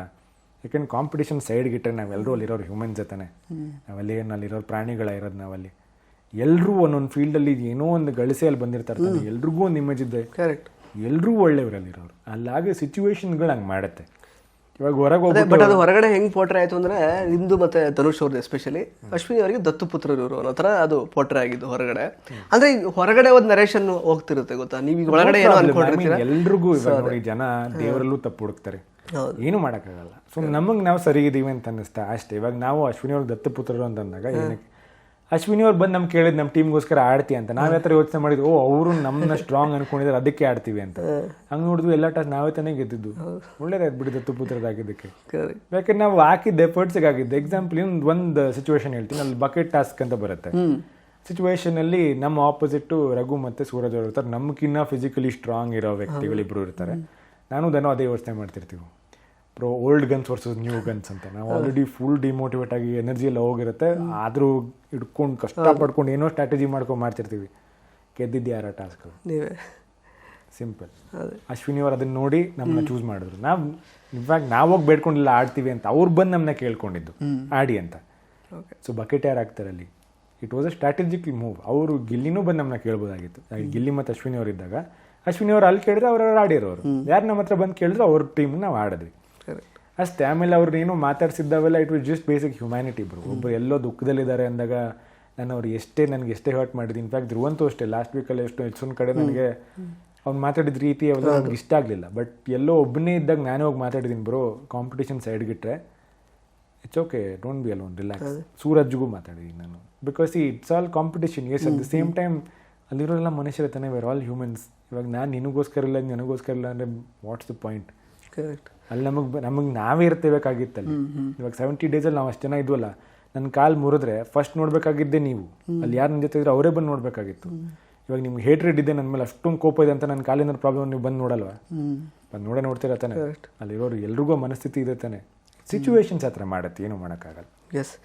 ಇನ್ನು ಏನಂತಂದರೆ, ಈಗ ಅದೇ ಜಂಟಿಯಾಗಿದ್ದಾಗ ಸಾಕಷ್ಟು ನೀವು ಅದರ ಪರ ವಹಿಸ್ತಾ ಇದ್ರಿ. ಏನಾದ್ರು ಸ್ವಲ್ಪ ಪ್ರಾಬ್ಲಮ್ ಇದೆ ಅಥವಾ ಅನ್ಯಾಯ ಆಗ್ತಿದೆ ಅಂತ ಹೇಳಿದಾಗ ನೀವು ವಾಯ್ಸ್ ರೈಸ್ ಮಾಡ್ತಿದ್ರಿ. ಬಟ್ ತುಂಬ ಎವಿಡೆಂಟಾಗಿ ನೀವು ಯಾಕೆ ವಾಯ್ಸೇ ರೈಸ್ ಮಾಡಲಿಲ್ಲ ಅಥವಾ ನಿಮ್ಮ ಸ್ಟ್ಯಾಂಡ್ ತಗೊಳ್ಳೇ ಇಲ್ಲ ಅಂತ ಅನಿಸಿದ್ದು ಫಸ್ಟ್ ನೀವು ಕ್ಯಾಪ್ಟನ್ ಆದಾಗ, ಮ್ಯಾನೇಜರ್ ಆದಾಗ BB ಪ್ಯಾಲೇಸ್ದು. ಅಂದರೆ ಓಕೆ, ಫಸ್ಟ್ ಆಫ್ ಆಲ್ ಈಗ ಗಿಲ್ಲಿ ಅವರು ಮಂಜು ಅವ್ರಿಗೆ ಏನೋ ಹೇಳಿದ್ದನ್ನು ಅದಕ್ಕೆ ತುಂಬಾ ಬೇರೆನೇ ನೆಗೆಟಿವ್ ಒಪಿನಿಯನ್ನೇ ಇದೆ. ಅಂದರೆ ಫಸ್ಟ್ ಆಫ್ ಆಲ್ ಅದರ ರಿಯಾಕ್ಟ್ ಮಾಡೋ ಅವಶ್ಯಕತೆಯೂ ಇರ್ತಿರ್ಲಿಲ್ವಲ್ಲ ಮಂಜು ಅವರು. ಓಕೆ, 2ನೇದ 3 ದಿನ ಅಂದರೆ ಇಲ್ಲ ಕಣೋ 5ನೇದ ಅಂತಲೂ ಹೇಳ್ಬೋದಿತ್ತು. 5ನೇದು ಕಣೋದು ಹಿಂಗೆ ಗೊತ್ತಿಲ್ಲ ಅಂತಾರೆ ತಮಾಷೆನೂ ಅವರು ವಾಪಸ್ ತಿರುಗಿ ಹೇಳ್ಬೋದಾಗಿತ್ತು. ಅದು ಅವರವ್ರ ಪರ್ಸನ್ ಯಾವ ಥರ ತಗೋತಾರೆ ಅದ್ರ ಮೇಲೆ ಅಷ್ಟೇ ಡಿಪೆಂಡ್ ಆಗಿದ್ದು. ಓಕೆ, ಅದನ್ನು ತಪ್ಪು ಅಂತಲೇ ಇಟ್ಕೊಳ್ಳೋಣ. ಅದಾದಮೇಲೆ ಅವರು ಟ್ರೀಟ್ ಮಾಡಿದ ರೀತಿ ಅದೆಲ್ಲ ನೋಡಿಕೊಂಡ್ರೂ ಕೂಡ ಆ್ಯಸ್ ಎ ಮ್ಯಾನೇಜರ್ ತಡಿಬೋದಾಗಿತ್ತು. ವೆಯ್ಟರ್ ಅಂದಮೇಲೆ ಅವ್ರದ್ದು ಡೆಸಿಗ್ನೇಟೆಡ್ ಜಾಬ್ ಇಷ್ಟೇ ಇರುತ್ತೆ ಕೆಲಸ, ಅದನ್ನು ಮಾತ್ರ ನೀವು ಅವ್ರ ಹತ್ರ ಮಾಡಿಸ್ಬೇಕು, ಬೇರೆದೇನು ಮಾಡಿಸ್ಬಾರ್ದು ಅಂತ ಹೇಳ್ಬೋದಾಗಿತ್ತಲ್ವ. ಯಾಕೆ ಸ್ಟ್ಯಾಂಡೇ ತಗೊಳ್ತಾ ಇಲ್ಲ ಟುವರ್ಡ್ಸ್ ಮ್ಯಾನೇಜರ್ ಅವರು ತಮ್ಮ ಸ್ಟಾಫ್ ಕಡೆಗೆ ಯಾಕೆ ಅವ್ರು ಸ್ಟ್ಯಾಂಡೇ ತಗೊಳ್ಳಿಲ್ಲ ಅನ್ನೋದು ತುಂಬ ಎವಿಡೆಂಟಾಗಿ ಕಾಣಿಸ್ತು. ಎಸ್ಪೆಷಲಿ ಗಿಲ್ಲಿ ಅವ್ರನ್ನ ತುಂಬ ಅವರು ಕೀಳಾಗಿ ನಡೆಸ್ಕೊಂಡಿದ್ದಾರೆ ಆ್ಯಕ್ಚುಲಿ ಆ ವಾರ ಗೆಸ್ಟ್ಗಳೆಲ್ಲ ಸೇರಿಕೊಂಡು. ಅದನ್ನು ತಡಿಬೋದಿತ್ತಲ್ವ, ಆ್ಯಸ್ ಎ ಆ ಒಂದು ಟಾಸ್ಕಿನ ಪರಿಧಿ ಒಳಗೇ ತಡಿಬೋದಾಗಿತ್ತು. ಈಸ್ ಎ ವೆಯ್ಟರ್, ಅವ್ರು ಅದೆಲ್ಲ ಮಾಡೋಂಗಿಲ್ಲ ಅಂತ ಯಾಕೆ ಮಾಡಲಿಲ್ಲ ಅಂತ. ಆ ವಾರ ನಾವೆಲ್ಲ ಏನೇನು ಮಾಡಿದ್ವಿ ಹೇಳಿ? ನಾವು ಡ್ಯಾನ್ಸ್ ಮಾಡಿದ್ವಿ, ಯಾವ್ದಾದ್ರು ಹೋಟ್ಲಲ್ಲಿ ಮ್ಯಾನೇಜರ್ ಡ್ಯಾನ್ಸ್ ಮಾಡೋದು ಅಲ್ವಾ? ನಾವೆಲ್ಲ ಮಸಾಜ್ ಮಾಡಿದ್ವಿ, ಹೆಡ್ ಮಸಾಜ್ ಎಲ್ಲ. ಯಾವ್ದಾದ್ರು ಹೋಟ್ಲಲ್ಲಿ ಮ್ಯಾನೇಜರ್ ಮಸಾಜ್ ಮಾಡೋದು, ವೇಟರ್ ಮಸಾಜ್ ಮಾಡೋದು ನೋಡಿದ್ದೀರಾ? ಸ್ಪಾಲ್ ಮಾಡ್ತಾರೆ. It is not a hotel, ನಾವು ಅದನ್ನು ಹೋಟೆಲ್ ಥರ ಅಲ್ಲ, this is a task to treat them. ಇದು ಬಂದಿರೋ ಆರ್ಡರ್ಸ್ ನಮಗೆ, ಅವ್ರನ್ನ ಪ್ಲೀಸ್ ಮಾಡಬೇಕು ಈ ಪ್ಯಾಲೇಸಿಗೆ ಬಂದವ್ರನ್ನ ಅಂತ. ಯಾರು ಹೋಟ್ಲಿಗೆ ಹೋಗ್ಬಿಟ್ಟು ಇದಿಲ್ಲ ಸರಿ ಇಲ್ಲ ಪ್ಲೇಟ್ ಬಿಸಾಕೋದವೆಲ್ಲ ಮಾಡ್ತಾರೆ. ದೀಸ್ ಆರ್ ಆಲ್ ಕ್ಯಾರೆಕ್ಟರ್ಸ್ ನಾವು ಪ್ಲೇ ಮಾಡಬೇಕಾಗಿದ್ದು ಒಂದು ಕ್ಯಾರೆಕ್ಟರ್ ಕೊಟ್ಟಿದ್ದಷ್ಟೇ. ಫಸ್ಟ್ ಆಫ್ ಆಲ್ ಅದನ್ನು ತಲೆಯನ್ನು ತೆಗಿಬೇಕು. ನಾವೊಂದು ಪ್ರೊಫೆಷನಲ್ ಹೋಟೆಲ್ಗೆ ಹೋಗಿಲ್ಲ, ಅಲ್ಲಿ ಬಂದಿದ್ದು it was also for entertainment, to entertain the audience. ಆನೆಸ್ಟಾಗಿ ಹೇಳ್ತೀನಿ, ಸ್ವಲ್ಪ ಸೀರಿಯಸ್ ಆಗಿ ಆಡಿಯನ್ಸ್ ಎಂಟರ್ಟೈನ್ ಮಾಡಕ್ಕೆ ಬಂದಿದ್ದು. ಅಲ್ಲಿ ಬಂದು ಅವ್ರು ಬಂದು ಊಟ ಮಾಡ್ಕೊಂಡು ನಾವು ಬರೀ ಅಡುಗೆ ಬಡ್ಸಂಗಿದ್ರೆ ನಾವು ಯಾರು ಮಾತಾಡೋ ನೆಸೆಸಿಟಿನೇ ಇರ್ತಾ ಇರಲಿಲ್ಲ. ಎಲ್ಲರೂ ಸೈಲೆಂಟಾಗಿ ಇದ್ಬಿಟ್ಟು ಊಟನ ಓಕೆ ಊಟ ತೊಗೊಂಡು ಕೊಡೋದು. ನಾವು ಹೋಟ್ಲಿಗೆ ಹೋಗ್ಬಿಟ್ಟು ಯಾರನ್ನ ಮ್ಯಾನೇಜರ್ ಬಾಯಿಲಿ ನೀವು ಆ ಥರ ವೇಟರ್ನ ಕರ್ಸ್ಬಿಟ್ಟು ಆಡಾಡ್ಸೋದೆಲ್ಲ ಮಾಡಿದ್ದೀರಾ? ಇಲ್ಲ ಅಲ್ವಾ? So it basically it's all content, it's all entertainment for them also, for us also. ನಾವು ಈ ಥರ ಮಾಡೋದಕ್ಕೆ ತಾನೇ ಯು ಕ್ಯಾನ್ ಪುಟ್ರೆ ಸಮಥಿಂಗ್ ಔಟ್ಸೈಡ್ ಆ ಥರ. ಸೊ ಅಲ್ಲಿ ಏನಾಗುತ್ತೆ ಅಂದರೆ, ಫಸ್ಟ್ ಆಫ್ ಆಲ್ ಅಲ್ಲಿ ಬಂದಿರೋ ಅಂಥ ಗೆಸ್ಟ್ಗಳು they were already experienced in Bigg Boss. ಅವ್ರಿಗೆ ಏನು ಮಾಡಬೇಕು, ಯಾವ ಥರ ಮಾತಾಡಬೇಕು, ಆಮೇಲೆ ಕ್ಯಾರೆಕ್ಟರ್ ಹೇಗೆ ಪೋರ್ಟ್ರೇ ಮಾಡಬೇಕು, ಕ್ಯಾಪ್ಟನ್ಸಿ ರೂಮ್ ಬೆಲೆ ಏನು, ಯಾರನ್ನ ಟ್ರಿಗರ್ ಮಾಡಬೇಕು, ಯಾರನ್ನ ಟ್ರಿಗರ್ ಮಾಡಬಾರ್ದು, ಯಾರು ಇರಿಟೇಟ್ ಮಾಡ್ತಾರೆ, ಯಾರು ಇರಿಟೇಟ್ ಮಾಡ, ಅವೆಲ್ಲ ತಿಳ್ಕೊಂಡೇ ಬಂದಿರೋರು ಅವ್ರು. ಯಾರು you are not random 5 people, ಯಾರೋ ಎಲ್ಲೋ ಇರೋರನ್ನ ಬನ್ನಿ ಪ್ಯಾಲೇಸ್ಗೆ ಕಳಿಸ್ತೀನಿ ಯಾರೋ ಆ ಥರ ಬಿಹೇವ್ ಮಾಡ್ತಾ ಇರಲಿಲ್ಲ. These are all people who are trained. ಹೇಗಿರಬೇಕು, ಹೇಗೆ ಮಾತಾಡಬೇಕು ಅಂತ ಗೊತ್ತಿರೋ ವ್ಯಕ್ತಿಗಳು ಬಂದಿದ್ದು ಅಲ್ಲ, ಆಯಿತಾ? ಆ ಸಿಚುವೇಶನ್ ಬಂದಮೇಲೆ ಇವಾಗ ಗಿಲ್ಲಿ ಏನೋ ಮಾಡ್ದೆ ಅಂದಾಗ ಅವ್ನು ಇರೋದೇ ಆ ಥರ. ಅವ್ನು ಕಾಮಿಡಿ ಮಾಡೋದೇ ಹಾಗೆ, ಸ್ಪಾಂಟೇನಿಯಸ್ ಕಾಮಿಡಿ. ಅವ್ನಿಗೇನು ಗೊತ್ತಾ, ತಲೆಗೇನೋ ಬರೋದು, ನಮಗೆಲ್ಲ ಒಂದೊಂದ್ಸಲ ಪಂಚ್ ಲೈನ್ ಬರುತ್ತೆ ಅನ್ಕೊಳ್ಳಿ, ನಾವು ತಲೆಯಲ್ಲಿ ಹಿಡ್ಕೋತೀವಿ. ಅವ್ನ ತಲೆಗೆ ಬಂದ ತಕ್ಷಣ ಬಂದ್ಬಿಡೋದು ಬಾಯ್. ಅದೊಂದು ಟ್ಯಾಲೆಂಟು. ನಾವು ಅದನ್ನು you can put it down anyway. ಯಾಕಂದರೆ ಒಂದು ವೀಕೆಂಡ್ ಎಪಿಸೋಡಲ್ಲಿ ಒಂದು ಲೆಟರ್ ಬರುತ್ತೆ, ಅಲ್ಲೆಲ್ಲ ಓದು ಅಂತಂದಾಗ ಸ್ಪಾಂಟೇನಿಯಸ್ ಆಗಿ ಓದ, ಅದು ಟ್ಯಾಲೆಂಟು ಸರ್. ನಮ್ಮ ಕೈಲೆಲ್ಲ ಆಗಲ್ಲ ಅದು. ಆ ಟ್ಯಾಲೆಂಟ್ ಬಂದಾಗ ನೀನು ಅಲ್ಲಿ ನಿಂತಿರ್ತಾನೆ, ಸೈಲೆಂಟಾಗಿ ಇರ್ತಾನೆ, ಅವನು ಸೈಲೆಂಟಾಗಿ ಇರಬೇಕು ಅಂತಲೇ ಇರ್ತಾನೆ. ತಲೆಗೆ ಒಂದು ಪಂಚ್ ಬರುತ್ತೆ, ಎಲ್ಲಿ ಮಿಸ್ ಆಗ್ಬಿಡುತ್ತೆ ಅಂತ ಹೇಳ್ಬಿಡ್ತಾನೆ. ಸ್ಪಾಂಟೇನಿಯಸ್ಲಿ ಬರುತ್ತೆ ಪಂಚಸ್ ಅವನಿಗೆ. So how do you stop it? ಮಾತಾಡ್ಬಿಡ ಅನ್ಬೋದು, ಮಾತಾಡಲ್ಲ ಅಂತ ಇರ್ತಾನೆ, ಸಡನ್ನಾಗಿ ಒಂದು ಪಂಚ್ ಮಾಡ್ಬಿಟ್ಟು ಹೇಳೇ ಬಿಡ್ತಾನೆ. ಅವ್ನು ಬೈಕ್ ಬ್ಲಾಸ್ಟ್ ಹಾಕೋಕ್ಕೆ ಸಾಧ್ಯನಾ? ರೈಟ್. ಸೊ ಇಬ್ಬರದು ತಪ್ಪಿತ್ತು ಅಂತ ಅನಿಸ್ತು. ಅವರು ಆ ರೇಖಾ ಮಾಡಬಾರ್ದಾಗಿತ್ತು. ಅಟ್ ದ ಸೇಮ್ ಟೈಮ್ ನಾವು ವೇಟರ್ ಸ್ಟ್ಯಾಂಡ್ ತೊಗೊಂಡಿಲ್ಲ ಅಂತಲ್ಲ. ಇವಾಗ ಒಬ್ರು ಯಾರೋ ಜಗಳ ಮಾಡೋಕ್ಕೆ, ಒಂದು ಸಿಚುವೇಶನ್ ಕ್ರಿಯೇಟ್ ಮಾಡೋಕ್ಕೆ ಬಂದಿದ್ದಾರೆ ಅಂದಾಗ ನಮ್ಮ ವೇಟ್ರಿಗೆ ಇದು ಮಾಡಂಗಿಲ್ಲ ನೀವು ಅಂತ ಅಂದಿದ್ರೆ, ಜಸ್ಟ್ ಅನ್ ಎಕ್ಸಾಂಪಲ್, ಅದು ಹೆಂಗ್ರಿ ಮಾಡಂಗಿಲ್ಲ, ಕರೀರಿ ಅವನ್ನ, ಇದು ಮಾಡೋ, ಅದು ವರ್ಷ ಇದನ್ನು ತೊಗೊಂಬ, ಆಮೇಲೆ ಅವೆಲ್ಲ ನಮ್ಮ ಟೀಮ್ ಸ್ಟ್ಯಾಂಡ್ ತೊಗೋತೀವಿ ಅಂತಂದರೆ ಅದು ಹೆಂಗ್ರಿ ನೀವು ಸ್ಟ್ಯಾಂಡ್ ತೊಗೋತೀರಾ? ಇರೋ ಬರೋ ತಟ್ಟೆಲ್ಲ ಎತ್ಕೊಂಡು ಹೋಗ್ಬಿಟ್ಟು ಚಪಾತಿ ಗಿಪಾತೆಲ್ಲ ಚೆಲ್ಲಿ ಎಲ್ಲ ಮಾಡಿದರೆ ಅವಾಗ ಯಾರನ್ನ ಬ್ಲೇಮ್ ಮಾಡ್ತಿದ್ರು? ಮ್ಯಾನೇಜರ್ನೇ ಬ್ಲೇಮ್ ಮಾಡೋರು. ಗುರು ಏನು ಮಾಡ ಗುರು ಮ್ಯಾನೇಜರು ಅಂತ. ಅದೇ ನೋಡಿ, ಜನ ಯೋಚನೆ ಮಾಡೋ ಪರ್ಸ್ಪೆಕ್ಟಿವ್ ಹೇಗಿರುತ್ತೆ. ನಾನು ಮಾಡಿದ್ದೇನಲ್ಲಿ ಅಂತಂದರೆ ಆದಷ್ಟು ಕಾಮಾಗಿ ಹ್ಯಾಂಡಲ್ ಮಾಡೋಣ. ಒಂದು ರಾಂಗ್ ಮೂವಿಂದ, ಯಾಕಂದ್ರೆ ವಾರ ಅದೇ ರಾತ್ರಿ ಬಿಗ್ ಬಾಸ್ ಹತ್ರ ಬೈಸ್ಕೊಂಡಿರ್ತೀವಿ ನಾವು. ಒಂದು ಅಗ್ರೆಸಿವ್ ಮೂವಿಂದ ಇಡೀ ಮನೆಗೆ ಎಫೆಕ್ಟ್ ಆಗೋದು ಬೇಡ ಅಂತ ಆದಷ್ಟು ಸಾಫ್ಟ್ ಆ್ಯಂಡ್ ಕಾಮಾಗಿದ್ದು ರೀಸನ್ನೇ ಅದು. ಸರ್ ಯಾರು ಕೋಪ ಬರಲ್ಲ, ಅಷ್ಟೆಲ್ಲ ಇರಿಟೇಟ್ ಮಾಡಿದಾಗ ಊಟ ಮಾಡಬೇಕಾದ್ರೂ ಅಷ್ಟೇ ನನಗೆ ಉರಿತಾ ಇದೆ, ನನಗೇನು ನನ್ನಲ್ಲಿ ಹೋಗ್ಬಿಟ್ಟು ಏನು ಸರ್ ನನ್ನ ಕ್ಯಾರೆಕ್ಟರ್ ಪ್ಲೇ ಮಾಡಿದೆ. ಯಾರು ರಿಯಲ್ ಲೈಫಲ್ಲಿ ಮಾತ್ರ ನಾವೆಲ್ಲ ಸುಮ್ಮನೆ ಇರ್ತೀವ, ನೀವು ಸುಮ್ಮನೆ ಇರ್ತೀರ. ಊಟ ಮಾಡೋಕೆ ಯಾವನ ಊಟ ಮಾಡೋನು ಅಂತಿಲ್ಲ ಅಂದರೆ ನೀನು ಅವನು ಅಂತಲೇ ಬರೋದು ಬ್ಯಾಗ್, ಎಲ್ರಿಗೂ ಬರುತ್ತೆ, ನನಗೂ ಬರುತ್ತೆ. ಬಟ್ ಸಿಚುವೇಶನಲ್ಲಿ ಮಾಡಬಾರ್ದಲ್ಲ, ಅದೇ ಇದ್ದಿದ್ದು ಸ್ಟ್ರೆಂತಲ್ಲಿ. ಓಕೆ, ನಾನು ಯೋಚನೆ ಮಾಡ್ತಿದ್ದು ಅದೇ. ಕಿರ್ಚಾಡೋದು 1 ಸೆಕೆಂಡಲ್ಲಿ ಕಿರ್ಚಾಡ್ಬೋದು. ಒಂದು ಸೆಂಟೆನ್ಸ್ ನಾನು ಹೇಳ್ಬಿಟ್ಟು ನೀನು ಯಾರು ಗುರು ಮಾತಾಡೋಕ್ಕೆ ನನ್ನ ಟೀಮ್ ನಿಂತ್ಕೋತೀನಿ ಅಂದಿದ್ರೆ ಇಡೀ ಟೀಮ್ ಇಡೀ ವಾರ ಜಗಳ ಆಗಿ ಆ ಇಡೀ ವಾರ ಹಾಳಾಗೋಗಿರೋದು. ರೈಟ್. ಆಮೇಲೆ ಇದೇ ಸರಿ ಇದೇ ತಪ್ಪು ಅಂತ ಹೇಳ್ತಾ ಇಲ್ಲ, ನಾನು ಯೋಚನೆ ಮಾಡಿದ ರೀತಿ ಹೇಳ್ತಾ ಇದ್ದೀನಿ. ಆದಷ್ಟು ಕಾಮಾಗಿ ಯೋಚನೆ ಮಾಡಬೇಕಾಗಿತ್ತು. ಆಮೇಲೆ ಗಿಲ್ಲಿನೂ ಕೂಡ ನೀವು ಅವನಿಗೆ ಮಾಡಬೇಡ ಅಲ್ಲಿರೋ ನಿನ್ನ ಪನಿಷ್ಮೆಂಟ್ ಕೊಡ್ತೀನಿ ಅನ್ನೋಕ್ಕಿಂತ ನನಗೆ ನಾನು ನೋಡಿರೋ ಗಿಲ್ಲಿ ನನ್ನ ಜೊತೆ ಯಾವಾಗಲೂ ತುಂಬ ಸ್ವೀಟಾಗಿ ನಾನೇನೋ ಮಾಡಬೇಡ ಅಂದಾಗ ಮಾಡ್ತಾನೆ ಇರಲಿಲ್ಲ. ಮಾಡಬೇಡ ಗಿಲ್ಲಿ ಅದನ್ನ ಅಂದ, ಆಯ್ತು ಸರಿ ಅಣ್ಣ, ಮಾಡಿಲ್ಲ ಅವನು. ಆ ಥರ ಇದ್ದಾಗ ಅವನ್ನ ಯಾಕೆ ನಾನು ಫೋರ್ಸ್ಫುಲಿ ಸ್ಟ್ರಿಕ್ಟಾಗಿ ಹೇಳಬೇಕು? ನೀವು ಸ್ಟ್ರಿಕ್ಟಾಗಿ ಹೇಳಿದ್ರು ಅವ್ನು ಕೇಳಲ್ಲ ಅಂದರೆ ಕೇಳಲ್ಲ. ಅವ್ನು ನಾನು ನೋಟಿಸ್ ಮಾಡಿರಂಗೆ ಅವ್ನು ಯಾವಾಗ ಕೇಳ್ತಾನೆ ಸ್ವಲ್ಪ ಪ್ರೀತಿಯಿಂದ ಮಾತಾಡೋದು ಕೇಳ್ತಾನೆ. ಅವನು ಆನೆಸ್ಟಾಗಿ ಹೇಳ್ಬೇಕು. ಅವನ ಜೊತೆ ಅದೇ ರೆಸ್ಪೆಕ್ಟಲ್ಲಿ ಇದ್ದ ಅವನು. ಅದು ಹೇಳಿದ್ಮೇಲೆ ಅವ್ನು ಕೂತ್ಕೊಂಡು ಅರ್ಥ ಮಾಡಿಸ್ದೆ 2-3 ಸಲ, ಬ್ರೋ ಮಾಡಬೇಡ ಕಣೋ, ಹಿಂಗೆ ಮಾಡ್ರೆ ನೋಡಿ ಇಡೀ ಮನೆಗೆ ಎಫೆಕ್ಟ್ ಆಗುತ್ತೆ, ನಿನ್ನಿಂದ ಹಿಂಗೆ ಪ್ರಾಬ್ಲಮ್ ಆಗುತ್ತೆ ಕಣೋ, ಬೇಡ ಅಂದಾಗ ಆಯಿತು ಓಕೆ ಅಂತ ತುಂಬ ಸೈಲೆಂಟ್ ಆದ ಅವನು. ಅದಾದ ಒಂದು ದಿನ ಆಯಿತಾ, ಸೆಕೆಂಡ್ ಡೇ ಸೇಮ್ 5 ಜನ ಎಷ್ಟು ಚೆನ್ನಾಗಿ ಟ್ರೀಟ್ ಮಾಡಿದ್ವಿ ಅಂದರೆ, ಫಸ್ಟ್ ದಿನ ಕೊಟ್ಟಿದ್ದು ಇಷ್ಟು ಟಿಪ್ಸು, ಸೆಕೆಂಡ್ ದಿನ ಕೊಟ್ಟಿದ್ದು ಇಷ್ಟು ಟಿಪ್ಸು. ಅದೇ ಒಂದೇ ರಾತ್ರಿಲಿ ಕಿರ್ಚಾಡಿದ್ರೆ ವಾಪಸ್ಸು ನೆಕ್ಸ್ಟ್ ಡೇ ₹1 ಸಿಗ್ತಾರಲ್ಲ ನಮ್ಗೆ. ಆ ಥರ ಯಾಕೆ ಯೋಚನೆ ಮಾಡಲ್ಲ ಜನ? ಯಾವಾಗಲೂ ತಪ್ಪೇ ಕಂಡು ಹಿಡಿತಾರೆ ಅಂದರೆ ಅಲ್ಲಿ ಯಾರೂ ವೇಟರ್ಗಳಾಗಿರಲಿಲ್ಲ, ನಾನೊಬ್ಬ ಮ್ಯಾನೇಜರ್ಗಳಾಗಿರಲಿಲ್ಲ. I was playing a character and they were also playing a character. ಇವಾಗ ಮಂಜು ಅವ್ರಿಗೆ ಒಂದು ಕ್ಯಾರೆಕ್ಟರ್ ಕೊಟ್ಟಿದ್ರು ಆ್ಯಸ್ ಅ ಅಗ್ರೆಸಿವ್ ಗೆಸ್ಟ್. ಅವರು ಏನು ಹೋಗಿದ ತಕ್ಷಣ ಎಲ್ಲ ಹೋಟ್ಲ್ಗೆ ಹೋಗ್ಬಿಟ್ಟು ಈ ಥರ ಮಾಡ್ತಾರ. ಬಟ್ ಅದು ಹೊರಗಡೆ ನಿಮಗೆ ಗೊತ್ತಿರ್ಬೋದು ರಿಯಾಕ್ಷನ್ಸ್ ಏನೇನೆಲ್ಲ ಆಯಿತು ಅಂತ. ಎಲ್ಲ ಅವ್ರದ್ದು ಕಮೆಂಟ್ ಸೆಕ್ಷನ್ ಎಲ್ಲ ಮ್ಯೂಟ್ ಮಾಡ್ಕೊಳ್ಳೋ ಥರ ಆಯಿತು, ಇನ್ಕ್ಲೂಡಿಂಗ್ ರಜತ್, ಮಂಜು ಅವರು ಎಲ್ಲರದ್ದು ಕಮೆಂಟ್ ಸೆಕ್ಷನ್ ಮ್ಯೂಟ್. ಅಂದರೆ ಅವರು ಅದನ್ನ ಕಮೆಂಟ್ ತೆಗಿಯಂಗೇ ಇಲ್ಲ, ಎಲ್ಲೋದ್ರು ಗಿಲ್ಲಿ ಗಿಲ್ಲಿ ಗಿಲ್ಲಿ ಹೊರಗಡೆ ಆ ಥರ ಆಗೋಯ್ತು. ಬಟ್ ಪಾಯಿಂಟ್ ಅಲ್ಲಿ ನಾನು ನೋಡಿ, one way of dealing with it was to tell him ಮಾಡಬೇಡ ಗುರು. ಆ ನನ್ನ ವೇಯಲ್ಲಿ ನನ್ನ ಟೀಮ್ನ ನೋಡ್ಕೊಳೋದು ಸಾಫ್ಟಾಗಿ ಹೇಳೋದ್ರಲ್ಲಿ. ಅವ್ರು ಬಂದು ಇರಿಟೇಟ್ ಮಾಡ್ತಾರೆ, ಅವ್ನು ಬಂದು ಅವ್ರಿಗೆ ಟ್ರಿಗರ್ ಮಾಡ್ತಾರೆ, ನಾನು ಟ್ರಿಗರ್ ಮಾಡಿದ್ರೆ ನನ್ನ ವ್ಯಕ್ತಿತ್ವ ಏನಲ್ಲಿ ಅಲ್ಲಿ ಬಿಟ್ಕೊಟ್ಟಂಗೆ ಆಗಿರೋದು. ಗಿಲ್ಲಿನ ನನ್ನ ವೇಟರ್ನ ನಾನು, ಅವರು ಬೈತಾರೆ ನಾನು ಬೈತಾ ಏನಂದ್ರೆ ಅವಾಗ ಬಿಟ್ಕೊಟ್ಟಂಗೆ ಆಗಿರೋದು. ಅವ್ರು ಬೈತಾ ಇದ್ದಾರೆ, ನಾನು ಇಲ್ಲಿ ಬಂದ್ಬಿಟ್ಟು ಕಷ್ಟ ನನಗೂ ಗೊತ್ತು ಕಷ್ಟ ಆಗ್ತದೆ ಅಂತ ನಾನು ಪಡ್ತಾ ಇದ್ದೀನಿ ಅಂತ. ಇವತ್ತು ಪ್ಲೀಸ್ ಟೀಮ್ಗೋಸ್ಕರ ಸುಮ್ಮನೆ ಇರು, ನನಗೂ ಇರಿಟೇಟ್ ಆಗ್ತಾ ಇದೆ ಅಲ್ಲಿ. ಬಟ್ ಇದು ನನ್ನ ಟೀಮ್ ಬಿಟ್ಕೊಡ್ದೇ ಇರೋದು ಇದು ನನ್ನ ಪ್ರಕಾರ. ಓಕೆ, ಅವ್ರನ್ನ ಸ್ವೀಟಾಗಿ ಮಾತಾಡ್ಸೋದು, ಸ್ವೀಟಾಗಿ ನೋಡ್ಕೊಂಡಿದ್ದು. ಆಮೇಲೆ ಎಲ್ಲರೂ ಬಂದು ಕಂಪ್ಲೇಂಟ್ ಮಾಡೋರು ನನಗೆ, ನೀನು ನಿಂತ್ಕೋತಾ ಇಲ್ಲ ನಮ್ಮ ಪ್ರಕಾರ, ಅದು ಮಾಡ್ತಾ ಇಲ್ಲ ಇದು ಮಾಡ್ತಾ ಇಲ್ಲ. ನಾನು ನಿಂತ್ಕೊಂಡಿದ್ದಿದ್ರೆ ಅಧ್ವಾನ ಆಗಿರೋದು. ಕೋಪ ಬರೋದು 1 ಸೆಕೆಂಡ್ ಸರ್, ಟ್ರಸ್ಟ್ ಮೀ. ಅವತ್ತು ನನಗೆ ಊಟ ಮಾಡ್ಬೇಕಾದ್ರೆ ಎಷ್ಟು ಕೋಪ ಬಂದಿತ್ತು ಅಂತಂದರೆ, ನಿಂತ್ಕೊಂಡು ಅವರೇ ಹಾಕ್ಬೇಕು ಅವರೇ ಮಾಡಬೇಕು ಏನೇನೋ ಮಾಡಿದರು. ತುಂಬ ಇರಿಟೇಟ್ ಆಗಿತ್ತು. But I can't show it in front of them. ಯಾಕಂದರೆ ನಾನು ಇಡೀ ಸ್ಟಾಫ್ಗೆ ಹೇಳಿದೆ ಯಾರು ಅವ್ರ ಮನೆ ಜಗಳ ಆಡ್ಬಿಡಿ ಅಂತ. ಅದೇ ಇದೆ ತಾನೇ ಸಿಚುವೇಶನ್ನ ಹೇಗೆ ಹ್ಯಾಂಡಲ್ ಮಾಡ್ತೀರಾ, ಅದು ಕಾಮಾಗಿ ಹೇಗಿರ್ತೀರಾ ಅದೇ ಸಿಚುವೇಶನ್ ಇದ್ದಿದ್ದು. ಕೋಪ ಮಾಡ್ಕೊಳೋದು ಲೈಕ್ ದಿಸ್ ಯು ಕ್ಯಾನ್ ಕೋಪ ಮಾಡ್ಕೋಬೋದು. ಎಷ್ಟು ಅಂತ ಕೋಪ ತಡ್ಕೋತೀಯ, ಅದೇ ಇದ್ದಿದ್ದು ಚಾಲೆಂಜಲ್ಲಿ. ಸೆಕೆಂಡ್ ಡೇ ಇಂದ ಬ್ಯೂಟಿಫುಲ್ ಆಗಿ ಆಯಿತು ಟಾಸ್ಕು. ಥರ್ಡ್ ಡೇ ಎಲ್ಲರೂ ಎಂಜಾಯ್ ಮಾಡಿದ್ರು. ಫೋರ್ತ್ ಡೇ ಅಷ್ಟೊತ್ತಿಗೆ ಎಲ್ಲರೂ ಆರಾಮಾಗಿ ಮನೇಲಿ ಬರ್ತೋರು. ಟಾಸ್ಕು ಮುಗಿದಿತ್ತು. ಮಂಜಣ್ಣ ಎಲ್ಲರ ಜೊತೆ ಮಾತಾಡಿದ್ರು, ಎಲ್ಲರೂ ಚೆನ್ನಾಗಿ ಮಾತಾಡಿದ್ರು, ತುಂಬ ಜೆನ್ಯೂನ್ ಆಗಿದ್ರು. ಚೈತ್ರ ಅವ್ರು ಮಾತಾಡಿದ್ರು, ರಜತ್ ಅವ್ರು ಮಾತಾಡಿದ್ರು, ತ್ರಿವಿಕ್ರಮ್ ಅವರು ಎಲ್ಲರೂ ಮನೆಯವ್ರ ಜೊತೆ ಎಲ್ಲ ಬರ್ತರು. ತುಂಬ ಚೆನ್ನಾಗಿತ್ತು. ಸ್ಟಾರ್ಟಿಂಗ್ 1 ಡೇ ಮಾತ್ರ ಅದು ಎಫೆಕ್ಟ್ ಆಗಿದ್ದು. ಅದೇ ಕೋಪ ಮಾಡ್ಕೊಂಡಿದ್ರೆ ಇಡೀ ವಾರ ಅಫೆಕ್ಟ್ ಆಗಿದೆ, ಎಲ್ರಿಗೂ ಹರ್ಟ್ ಆಗಿರೋದು. Yes sir, it was just a perspective.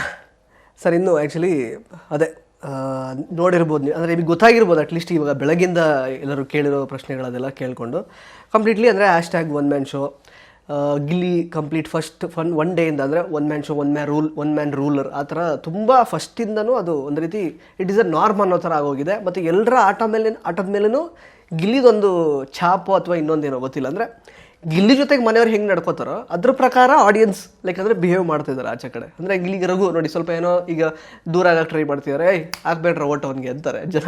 ಅಂದರೆ ಎಲ್ಲ ಗಿಲ್ಲಿ ಮೇಲೆ ಡಿಪೆಂಡು ಕಂಪ್ಲೀಟ್ಲಿ. ಯಾಕಂದರೆ ಈಸ್ ರೂಲಿಂಗ್. ಮತ್ತು ಅವ್ರದ್ದು ಏನಂತೆ ಫ್ಯಾನ್ ಮೇಡ್ ಸಾಂಗ್ಸ್ ಎಲ್ಲ ಆಗಿದೆ ಆ್ಯಕ್ಚುಲಿ ಹೊರಗಡೆ. ಅಂದರೆ ಆ ಲೆವೆಲಿಗೆ ಸಿಕ್ಕಾಬಟ್ಟೆ next level craze, actually unbelievable craze. ನಾನು ಹೇಳಿದ್ನಲ್ಲ, ಗೆಸ್ಟ್ಗಳವರು ಅದಕ್ಕೆ ಗೊತ್ತು ಟಾಸ್ಕ್ ಅಂತಲೇ ಮಾಡಿರೋದು ಅದೆಲ್ಲ ಅಂತ. ಬಟ್ ಆ ಥರ ಹೇಳಿದ್ನಲ್ಲ, ಈಗ 3 ಜನಕ್ಕೆ ಅವ್ರದ್ದು ಮ್ಯೂಟ್ ಮಾಡ್ಕೊಳ್ಳೋ ಥರ ಆಯಿತು ಕಮೆಂಟ್ ಸೆಕ್ಷನ್ನ. ಯಾರು ಚೆನ್ನಾಗಿದ್ರು, ಈಗ ಮೋಕ್ಷಿತ ಚೆನ್ನಾಗಿದ್ರು, ದೇವತೆ ಥರ ಇದ್ದರು ನೀವು, ನಮ್ಮ ಗಿಲ್ಲಿನ ಎಷ್ಟು ಚೆನ್ನಾಗಿ ಇದು ಮಾಡಿದ್ರು ಆ ಥರ. ಅಂದರೆ ಅಷ್ಟು ಅನ್ಬಿಲೀವೇಬಲ್ ಕ್ರೇಜ್. ಬಹುಶಃ ಇವನ್ ಮಂಜು ಸರ್ ಅದನ್ನೇ ಹೇಳಿದ್ರು, ನಿನ್ನೆ ನಾವು ಮಾತಾಡ್ಸಿದ್ವಿ ಮಂಜು ಅವ್ರನ್ನ, ಇಷ್ಟು 11 ಸೀಸನಲ್ಲಿ ನಾನು ನೋಡಿಲ್ಲ ಆ ಥರದ್ದು ಕ್ರೇಜು ಅಂತ. ಸೊ ಏನು ಅನಿಸುತ್ತೆ ನಿಮಗೆ ಆ್ಯಕ್ಚುಲಿ? ಇವತ್ತು 70th ಡೇ ಫಸ್ಟ್ ಎಲಿಮಿನೇಟ್ ಆಚೆಗೆ ಬಂದವರು ಕೂಡ ಗಿಲ್ಲಿನ ಗೆಲ್ಲಬೇಕು ಅಂತ ಹೇಳಿದ್ರು. ಮಂಜು ಭಾಷಿಣಿ, ಪ್ರತಿಯೊಬ್ಬರು, ಅಶ್ವಿನಿ, ಯಾರಾದರೂ ಅಲ್ಲೇ ಮಂಜು ಅವರೇ ಗಿಲ್ಲಿನೇ ಹೀಸ್ ರನ್ನಿಂಗ್ ದ ಶೋ ಆ ಥರನೇ ಮಾತಾಡಿದ್ದಾರೆ ಆ್ಯಕ್ಚುಲಿ. ಏನು ಅನ್ಸುತ್ತೆ ನಿಮಗೆ ಗಿಲ್ಲಿ ಕ್ರೇಜ್ ಬಗ್ಗೆ? ಇನ್ಫ್ಯಾಕ್ಟ್ ನೀವು ಹೇಳಿದ್ಮೇಲೆ ಎಷ್ಟೊಂದು ಗೊತ್ತಾಗ್ತಿರೋದು, ನನಗೆ ಏನೂ ಗೊತ್ತಿರಲಿಲ್ಲ. ಆನೆಸ್ಟಾಗಿ ಹೇಳ್ಬೇಕಂದ್ರೆ ಜೆನ್ಯೂನ್ಲಿ ಖುಷಿನೇ ಆಗ್ತದೆ. ಇಷ್ಟು ಸೀಸನ್ ಇಲ್ಲದೆ ಇರೋ ಕ್ರೇಜು ನನ್ನ ತಮ್ಮನ ಥರ ನೋಡ್ಕೊಂಡಿರೋ ಒಂದು ಫ್ಯಾಮಿಲಿ ಮೆಂಬರ್ 11 ಜನದಲ್ಲಿ ಯಾರಿಗಾಗಿದ್ರು ಖುಷಿ ಆಗ್ತದೆ. ಸೊ ಅವ್ನಿಗೆ ಆಗ್ತದೆ ಅಂದರೆ very nice, very happy for him. Congratulations Gilli. ನಾನು ಒಂದು ದೊಡ್ಡ ಫ್ಯಾನ್ ಆಗ್ತೀನಿ ಅಷ್ಟೇ. ನಾನು ಆ್ಯಕ್ಚುಲಿ ನೋಡಿಲ್ಲ ಹೊರಗಿಂದ ಹೆಂಗೆ ಕಾಣುತ್ತೆ ಅಂತ. ಚೆನ್ನಾಗಿ ಎಂಜಾಯ್ ಮಾಡ್ತಿದ್ದಾರೆ ಅಂದರೆ there has to be reason ಅಲ್ವಾ. So good for him. ಅದೇ ಸರ್, ಪ್ರತಿಯೊಂದಕ್ಕೂ ಅವ್ರು ಏನು ಮಾಡಿದ್ರು ಅದಕ್ಕೆ ರಿಯಾಕ್ಟ್ ಆಗ್ತಿದ್ದಾರೆ. ಅವ್ರ ಸುತ್ತಮುತ್ತ ಅಂದರೆ ಒಂಚೂರು ಅವ್ರೊಟ್ಟು ಯಾರಾದರೂ ಅವ್ರ ಜೊತೆ ಈಗ ಧ್ರುವಂತ ಒಂದು ಮಾತು ಹೇಳಿದ್ರು ಒಂದು ಟೈಮಲ್ಲಿ ಕೂತ್ಕೊಂಡು ಆ್ಯಕ್ಚುಲಿ ಸೋಫಾದಲ್ಲಿ, ಮಗ ನೀನು ಡೈರೆಕ್ಟಾಗಿ ಓಪನ್ ಆಗಿ ಹೇಳ್ತೀಯ ಏನೇ ಇದ್ರು, ಮನಸ್ಸಲ್ಲಿ ಏನೋ ಇಟ್ಕೊಳ್ಳಲ್ಲ, ಅವ್ರು ಎದುರುಗಡೆನೇ ಹೇಳ್ತೀಯ ಏನೋ ತಪ್ಪಿದ್ರು ಅಂತ. ಅಷ್ಟು ಹೇಳಿದಷ್ಟೇ. ಸೊ ಧ್ರುವಂತಿಗೆ ಅಲ್ಲೇ ಅಂದರೆ ಅವ್ರ ಆಟನೇ ಚೇಂಜ್ ಆಯಿತು. ಅಂದರೆ ಅವ್ರನ್ನ ಜನ ನೋಡೋರ ದೃಷ್ಟಿನೇ ಬೇರೆ ಆಯಿತು. ಧ್ರುವಂತ್ ನಿಂಗೆ ಓಟ್ ಹಾಕ್ತೀನಿ ಬಿಡು ಆ ಥರ ಕಮೆಂಟ್ ಸೆಕ್ಷನ್ ಎಲ್ಲ ಚೇಂಜ್ ಆಗಿದೆ, ಆ ಥರದ್ದೆಲ್ಲ. ಸೊ ಆ ಲೆವೆಲಿಗೆ ಒಂಥರ ಆವರಿಸ್ಕೊಂಡಿದ್ದಾರೆ ಅವರು ಶೋನ. ಸೊ ಹಾಗೆ ಗುಡ್ ಫಾರ್ ಹಿಮ್. ಸರಿ, ಇನ್ನು ಇವಾಗ ಲಾಸ್ಟಿಗೆ ಹೋಗ್ತಾ ಹೋಗ್ತಾ ಧ್ರುವಂತ್ ಅವ್ರ ಜೊತೆ ನೀವು ಚೆನ್ನಾಗಿದ್ರಿ. ಇನ್ಫ್ಯಾಕ್ಟ್ ನೀವು ಎಲ್ಲರ ಜೊತೆ ಒಳ್ಳೆ ರೀತಿಯಲ್ಲೇ ಆಟ ಆಡ್ತಾ ಬಂದಿದ್ರಿ. ಬಟ್ ಧ್ರುವಂತ್ ಅದೇ ಚೆನ್ನಾಗಿರ್ತಾರೆ. ಒಂದೊಂದ್ಸಲ ಫಸ್ಟ್ ಸ್ಟಾರ್ಟಿಂಗಲ್ಲಿ ಅವ್ರು ಏನು ಆಟ ಆಡ್ತಿದ್ದಾರೆ ಅಂತ ನಮಗೂ ಅರ್ಥ ಆಗಲಿಲ್ಲ. ಬಟ್ ಈಗ ಒಂದು ರೀತಿ ಹೆಂಗಾಗಿದೆ ಅಂದರೆ ಒಂಥರ ಕನ್ಫ್ಯೂಸಿಂಗ್ ಸ್ಕ್ರೀನ್ ಪ್ಲೇ ಥರ ಬದಲಾಗಿದೆ ಅವ್ರ ಆಟ. ಏನು ಅಂತ ಅರ್ಥ ಆಗ್ತಿಲ್ಲ. ಮತ್ತು ಅವ್ರು ಒಂದು ಕಡೆ ಏನೋ ಹೇಳ್ಕೊಂಡಿದ್ರಂತೆ, ಜಾನ್ವಿ ಅವರು ಹೇಳಿದ್ದು, ಇಫ್ ಯು ಕಾಂಟ್ ಕನ್ಫ್ಯೂಸ್ ಅಂತ. ಸೊ ಅದನ್ನೆಲ್ಲ ಅಡಾಪ್ಟ್ ಮಾಡ್ಕೊಂಡಿದ್ದಾರೆ ಅಂತ ಅನ್ನಿಸ್ತಿದೆ. ಅಂದರೆ ಅವ್ರು ಏನೋ ಮಾಡ್ತಾ ಇಲ್ಲ, ಬಟ್ ಈಗ ಒಂಥರ ಒಂದೊಂದ್ಸಲ ಯಾವ್ಯಾವ ಥರ ವಿಚಿತ್ರವಾಗಿ ರಿಯಾಕ್ಟ್ ಮಾಡ್ತಿರೋದು, ಏನೋ ಆಡ್ತಿದಾರಲ್ಲ ಅನ್ನೋ ಥರ ಆಗಿ ಸೇವ್ ಆಗ್ತಿದಾರಲ್ಲ. If you are confused you can't convince. ಅದೊಂದು ಸ್ಟೇಟ್ಮೆಂಟ್ ನಾನೊಂದು ಹೇಳ್ತೀನಿ ನೋಡಿ. ನೀನೇ ಕನ್ಫ್ಯೂಸ್ ಆಗಿದ್ರೆ ನೀನು ಒಬ್ಬರು ಕನ್ವಿನ್ಸ್ ಮಾಡೋಕ್ಕೂ ಆಗಲ್ಲ. ಸೊ ಅದು ಉಲ್ಟ್, ಇಫ್ ಯು ಕ್ಯಾನ್ ಕನ್ಫ್ಯೂಸ್ ಅಂತ ಹೇಳ್ತಾರಲ್ಲ, if you are confused you cannot convince. Okay, that is a better statement ಅನ್ಸುತ್ತೆ ನನಗೆ. ಬಟ್ ಅವ್ರ ಆಟದ್ದು ಇದೇ ಬದಲಾಯ್ತಲ್ಲ, ಏನಿರ್ಬೋದು ಆ್ಯಕ್ಚುಲಿ, ಬಿಕಾಸ್ ಅವರು ಲಿಸ್ಟಲ್ಲೇ ಇರಲಿಲ್ಲ ಅಂದರೆ ಅವ್ರ ಬಗ್ಗೆ ಒಂದು ಒಪಿನಿಯನ್ನೇ ಬರ್ತಿರ್ಲಿಲ್ಲ ಯಾರಿಗೂ ಹೊರಗಡೆ ಇದ್ದವ್ರಿಗೆ, ಜನಗಳಿಗೆ. ಬಟ್ ಈಗ ಉಳ್ಕೋತಾ ಇದ್ದಾರೆ, ಅವರು ಉಳ್ಕೊಳ್ಳೋ ಥರ ಆಗಿದೆ, ಇರಲಿ ಒಂಥರ ಮಜಾ ಸಿಗ್ತಾ ಇದೆ ಅನ್ನೋ ಥರ ಅಂತ ಇದ್ದಾರೆ ಇವಾಗ. Good for him sir. ನಾನು ಏನು ಹೇಳಿ ಅವ್ರ ಬಗ್ಗೆ, ಅದೇ ನನಗೆ ಅನಿಸಿದ್ದು ಈ ವಾಸ್ ಅ ವೆರಿ ನೈಸ್ ಗೈ ಅಂತ ಅನಿಸ್ತು. ಬಟ್ ಎಂಡಲ್ಲಿ ಅವ್ರು ಆಡೋ ರೀತಿ ಎಲ್ಲ ನೋಡಿದಾಗ ಒಂಥರ ಸ್ಪಂದನ ಜೊತೆ ಮಾತಾಡೋದು ಅದೆಲ್ಲ ಇಟ್ ವಾಸ್ ವೆರಿ ಡ್ರಮ್ಯಾಟಿಕ್. ಒಂದು ಸ್ವಲ್ಪ ವೈ ಅನ್ಪ್ರೆಡಿಕ್ಟಬಲ್ ಬಿಹೇವಿಯರ್, ಯಾಕೆ ಈ ಥರ ಡ್ಯಾನ್ಸ್ ಮಾಡ್ಕೊಂಡು ಮಾತಾಡೋದು, ದಟ್ಸ್ ನಾಟ್ ಮೀ. ಸೊ ನನ್ನಲ್ಲಿ ಆ ಥರ ಮಾಡ್ತಾರೆ ಅಂತ ಅಂದ್ಕೊಂಡಿಲ್ಲ, ಅಂತ ಒಬ್ಬರು ಮಾಡಲ್ಲ ಅಂತ ಅಂದ್ಕೊಂಡ್ರೆ ಅದು ಒಂದು ಮಾಡಲ್ಲ ಅಂತ ಅಂದ್ಕೊಂಡಿದ್ದೆ. ಅವನ್ನ ಯಾಕೆ ಆ ಥರ ಬಿಹೇವ್ ಮಾಡ್ತೇನೆ ಅಂತ ನನಗೂ ಒಂದು ಸ್ವಲ್ಪ ನೋಡ್ರಿ ಅನ್ಪ್ರೆಡಿಕ್ಟಬಲ್ ಅನ್ಸುತ್ತೆ ಅಷ್ಟೇ. ಸರ್, ಗಿಲ್ಲಿಯಿಂದ ಕಾವ್ಯನ, ಕಾವ್ಯದಿಂದ ಗಿಲ್ಲಿನ? ಬಿಗ್ ಬಾಸಿಂದ ಗಿಲ್ಲಿ ಅಂಡ್ ಕಾವ್ಯ. ಓಕೆ, ಅಷ್ಟೇ. ಬಟ್ ಅವರಿಬ್ಬರ ಮಧ್ಯೆ ಆಪ್ಷನ್? ಅಲ್ಲಿರೋರು ಪ್ರತಿಯೊಬ್ಬರು ಅವರವರಾಗೆ ಹೋಗಿರೋದು ಅಷ್ಟೇ. ಬಿಗ್ ಬಾಸಿಂದ ಗಿಲ್ಲಿ, ಬಿಗ್ ಬಾಸಿಂದ ಕಾವ್ಯ, ಬಿಗ್ ಬಾಸಿಂದ ಅಭಿಷೇಕ್, ಬಿಗ್ ಬಾಸಿಂದ ಧನುಷ್. ನಾವೆಲ್ಲ contestants it's because of Bigg Boss and channel. ಯಾರಿಂದ ಯಾರೂ ಅಲ್ಲ ಅಲ್ಲಿ. We are all individuals playing our game. ಇವಾಗ ನನಗೆ ಧನುಷ್ ಇಷ್ಟ, ಧನುಷ್ಗೆ ನಾನು ಇಷ್ಟ, ನನಗೆ ಮಾಳು ಇಷ್ಟ, ಮಾಳುಗೆ ನಾನು ಇಷ್ಟ ಅಂದಂಗೆ ವಿ ಆರ್ ನಾಟ್ ಅಲ್ಲಿ. ನಾವು ನೀನೇನು ಉಳಿಸ್ತಾ ಇದೆಯಾ, ನಾನೇನು ಉಳಿಸ್ತಾ ಇದೆಯಾ ಅಂತ ಏನೂ ಇಲ್ಲ ಅಲ್ಲಿ. Everybody are playing their own game. ಒಬ್ಬರಿಗೆ ಇನ್ನೊಬ್ಬರ ಜೊತೆ ಕಂಫರ್ಟ್ ಝೋನ್ ಇದೆ, they feel comfortable with them ಅಂದರೆ ಗುಡ್ ಓನ್ಲಿ ಅಲ್ವಾ. ನಂಗೆ ಮನೆ ಒಳಗೆ ಯಾವತ್ತೂ ಆ ಥರ ಅನಿಸಿಲ್ಲ. ಓಕೆ ಸರ್, ನಿಮ್ಮ ಪ್ರಕಾರ ಟಾಪ್ 5 ಯಾರು ಇರ್ತಾರೆ? ಟಾಪ್ 5 ಧನುಷ್, ಗಿಲ್ಲಿ, ರಕ್ಷಿತಾ, ಅಶ್ವಿನಿ, ಕಾವ್ಯ. ಸರ್, ರಕ್ಷಿತ್ ಅವ್ರ ಬಗ್ಗೆ ನಿಮ್ಗೆ ಈ ಥರ ಒಪಿನಿಯನ್ ಇತ್ತು ಅಂದರೆ, ಇಲ್ಲಿ ತನಕ ಅವರು ಫಸ್ಟ್ ದಿನನೇ ಹೊರಟೋಗಿದ್ರು 1 ಗಂಟೆಲಿ, ವಾಪಸ್ ಒಳಗೆ ಬಂದು ಈ ಥರ ಅವರು ಇಷ್ಟರ ಮಟ್ಟಿಗೆ ಬರ್ತಾರೆ, ನೀವೀಗ ಟಾಪ್ 5 ನೀವು ಅವ್ರ ಹೆಸರು ತಗೊಳ್ತಾ ಇದ್ದಾರೆ, ಈ ಥರ ಅವ್ರು ಬದಲಾಗ್ತಾರೆ, ಚೇಂಜ್ ಆಗುತ್ತೆ ಆಟ ಅಂತ ನೀವು ಎಕ್ಸ್ಪೆಕ್ಟ್ ಮಾಡಿದ್ರ? ನಾನು ಏನಕ್ಕೆ ಟಾಪ್ 5 ಅಂತ ಹೇಳಿದೆ ಅಂತಂದರೆ, ಇಲ್ಲಿರೋರು 5 ಜನ they are not similar people. 5 ಜನನೂ ಬೇರೆ ಬೇರೆ ಬೇರೆ ವ್ಯಕ್ತಿತ್ವಗಳು. ಸೊ ನಾನು ನೋಟಿಸ್ ಮಾಡಿದಂಗೆ ಈ 5 ವ್ಯಕ್ತಿತ್ವಗಳು ಇದ್ರೆ ಚೆನ್ನಾಗಿರುತ್ತೆ ಅಂತ ಅಷ್ಟೇ. ಇಲ್ಲಿರೋರು ನಾನು ಒಬ್ಬರಿಗೆ ಫೇವರ್ ಮಾಡ್ತಾಯಿದ್ದೀನಿ ಅಂತೇನಿಲ್ಲ. ಇವಾಗ ಧನುಷ್ ನೋಡಿ, ವೆರಿ ಸಟಲ್, ತುಂಬ simple. Gilli comedy, excitement, energy. Rakshita very emotional, ತುಂಬ ಸ್ವೀಟಾಗಿ ಮಾತಾಡೋದು. ಆಮೇಲೆ ಗೇಮ್ ಸ್ಟ್ರಾಟಜಿ ಅದು ನನಗೇನು ಅರ್ಥ ಆಗಿಲ್ಲ, ಬಟ್ ತುಂಬ ಮನಸ್ಸಿಂದ ಮಾತಾಡ್ತಾಳೆ ಅವಳು. ಎಲ್ಲೂ ತಲೆಯಲ್ಲಿ ಹಿಡ್ಕೊಂಡು, ತಲೆಯಲ್ಲಿ ಬೇರೆ ಮನಸ್ಸಲ್ಲಿ ಬೇರೆ ಇಲ್ಲ. ಇವಾಗ ನಿಮ್ಮ ಬಗ್ಗೆ ಏನೋ ಮಾಡ್ತಾಳೆ ಗೇಮಲ್ಲಿ, ನಿಮ್ಮ ಬಗ್ಗೆನೇ ಎಷ್ಟು ಚೆನ್ನಾಗಿರ್ತಾಳೆ ನನ್ನ ಜೊತೆ. ಗೇಮ್ ಬೇರೆ, ಮನಸ್ಸಿಂದ ಮಾತಾಡೋದು ಬೇರೆ ಅವಳು. ಹಂಗೆ ಅಶ್ವಿನಿ ಅವರು ಅಷ್ಟೇ, very strong minded. Physical task ಅಷ್ಟು ಎಷ್ಟು ಚೆನ್ನಾಗಿ ಆಡ್ತಾರೆ ಅವರು. So these are all different varieties. ನಾನು ಅಷ್ಟೇ ಇವರೇ ಹೇಳ್ತಾರೆ ಆ ಥರ ಏನಿಲ್ಲ. ನನ್ನ ತಲೆಯಲ್ಲಿ ದೀಸ್ 5 ಡಿಫ್ರೆಂಟ್ ಕ್ಯಾರೆಕ್ಟರ್ಸ್ ಇದ್ದಾರಲ್ಲ, ಇದೆಲ್ಲ ಒಬ್ರು ಇರ್ಬೋದು ಅಂತ ಅನ್ಸುತ್ತೆ ಅಷ್ಟೇ. ಸರ್, ಸಾಕಷ್ಟು ಸೀರಿಯಲ್ಗಳಲ್ಲಿ ವಿಲನ್ನು, ವಧುವಲ್ಲಿ ಹೀರೋ, ಕೋಟಿಯಲ್ಲಿ ವಿಲನ್ ಆಗಿದ್ರೆ, ಮತ್ತು ಈ journey, Bigg Boss journey, so ಏನು ಅಂದರೆ ಏನೆಲ್ಲ ಎಕ್ಸ್ಪೀರಿಯನ್ಸ್ ಪಡ್ಕೊಂಡಿದ್ದೀರಾ? ಮುಂದೆ ಏನು ಲಕ್ಷ್ಯ ನಿಮ್ದು ಏನಿದೆ actually? What is your plan for future plan? ನನಗೆ ಇಲ್ಲಿ ತುಂಬ ಮೆಂಟಲಿ ಸ್ಟ್ರಾಂಗ್ ಆಗಬೇಕಾಗಿತ್ತು. ಯಾಕಂದರೆ every week new situations, new things to deal with, new reasons ಹುಡುಕ್ಬೇಕಾಗಿತ್ತು ಆ ಥರ. ಆಮೇಲೆ ನನಗೆ ತುಂಬ ಮೆಂಟಲಿ ಚಾಲೆಂಜಿಂಗ್ ಏನಿತ್ತಂದರೆ, ಏನೇ ಸಿಚುವೇಶನ್ ಬಂದರೂ ನನ್ನ ಕಾಮ್ನ ನಾನು ಕಳ್ಕೋಬಾರ್ದು, ಆದಷ್ಟು ಕಾಮ್ ಆ್ಯಂಡ್ ಕಂಪೋಸ್ಡ್ ಆಗಿರಬೇಕು ಅಂತಲೇ ನನ್ನ ತಲೆಯಲ್ಲಿದ್ದು. I think I portrait that almost. ಅದನ್ನ ಸೈಲೆನ್ಸ್ ಅಂತ ಅನ್ಸಿದ್ಯೋ ಏನೋ ಗೊತ್ತಿಲ್ಲ. ಐ ಫೆಲ್ಟ್ ಆ ಮನೇಲಿ being silent or being calm is a big strength. Okay, ಯಾಕಂದರೆ ಪ್ರತಿ ಸಲ everybody are fighting over small things. ನಾನು ನೋಡಿದಂಗೆ ಎಸ್ಪೆಷಲಿ ಲಾಸ್ಟ್ 2 ವೀಕ್ಸಲ್ಲಿ ಇದ್ದಾರೆ ಫೈಟಿಂಗ್ ಓವರ್ ಅದೇನೋ ತುಪ್ಪ ಅದು ಇದು ಅಲ್ಲ. ನನಗದು ಓ ಮೈ ಗಾಡ್, ಈ ರೀಸನ್ಗೂ ಫೈಟ್ ಮಾಡ್ತಾ ಇದ್ದಾರಾ, ತುಂಬ ಕಿರ್ಚಾಟ. ಆವಾಗ ಏನಾಗುತ್ತೆ ಅಂದರೆ, to stay calm and silent is the strength there.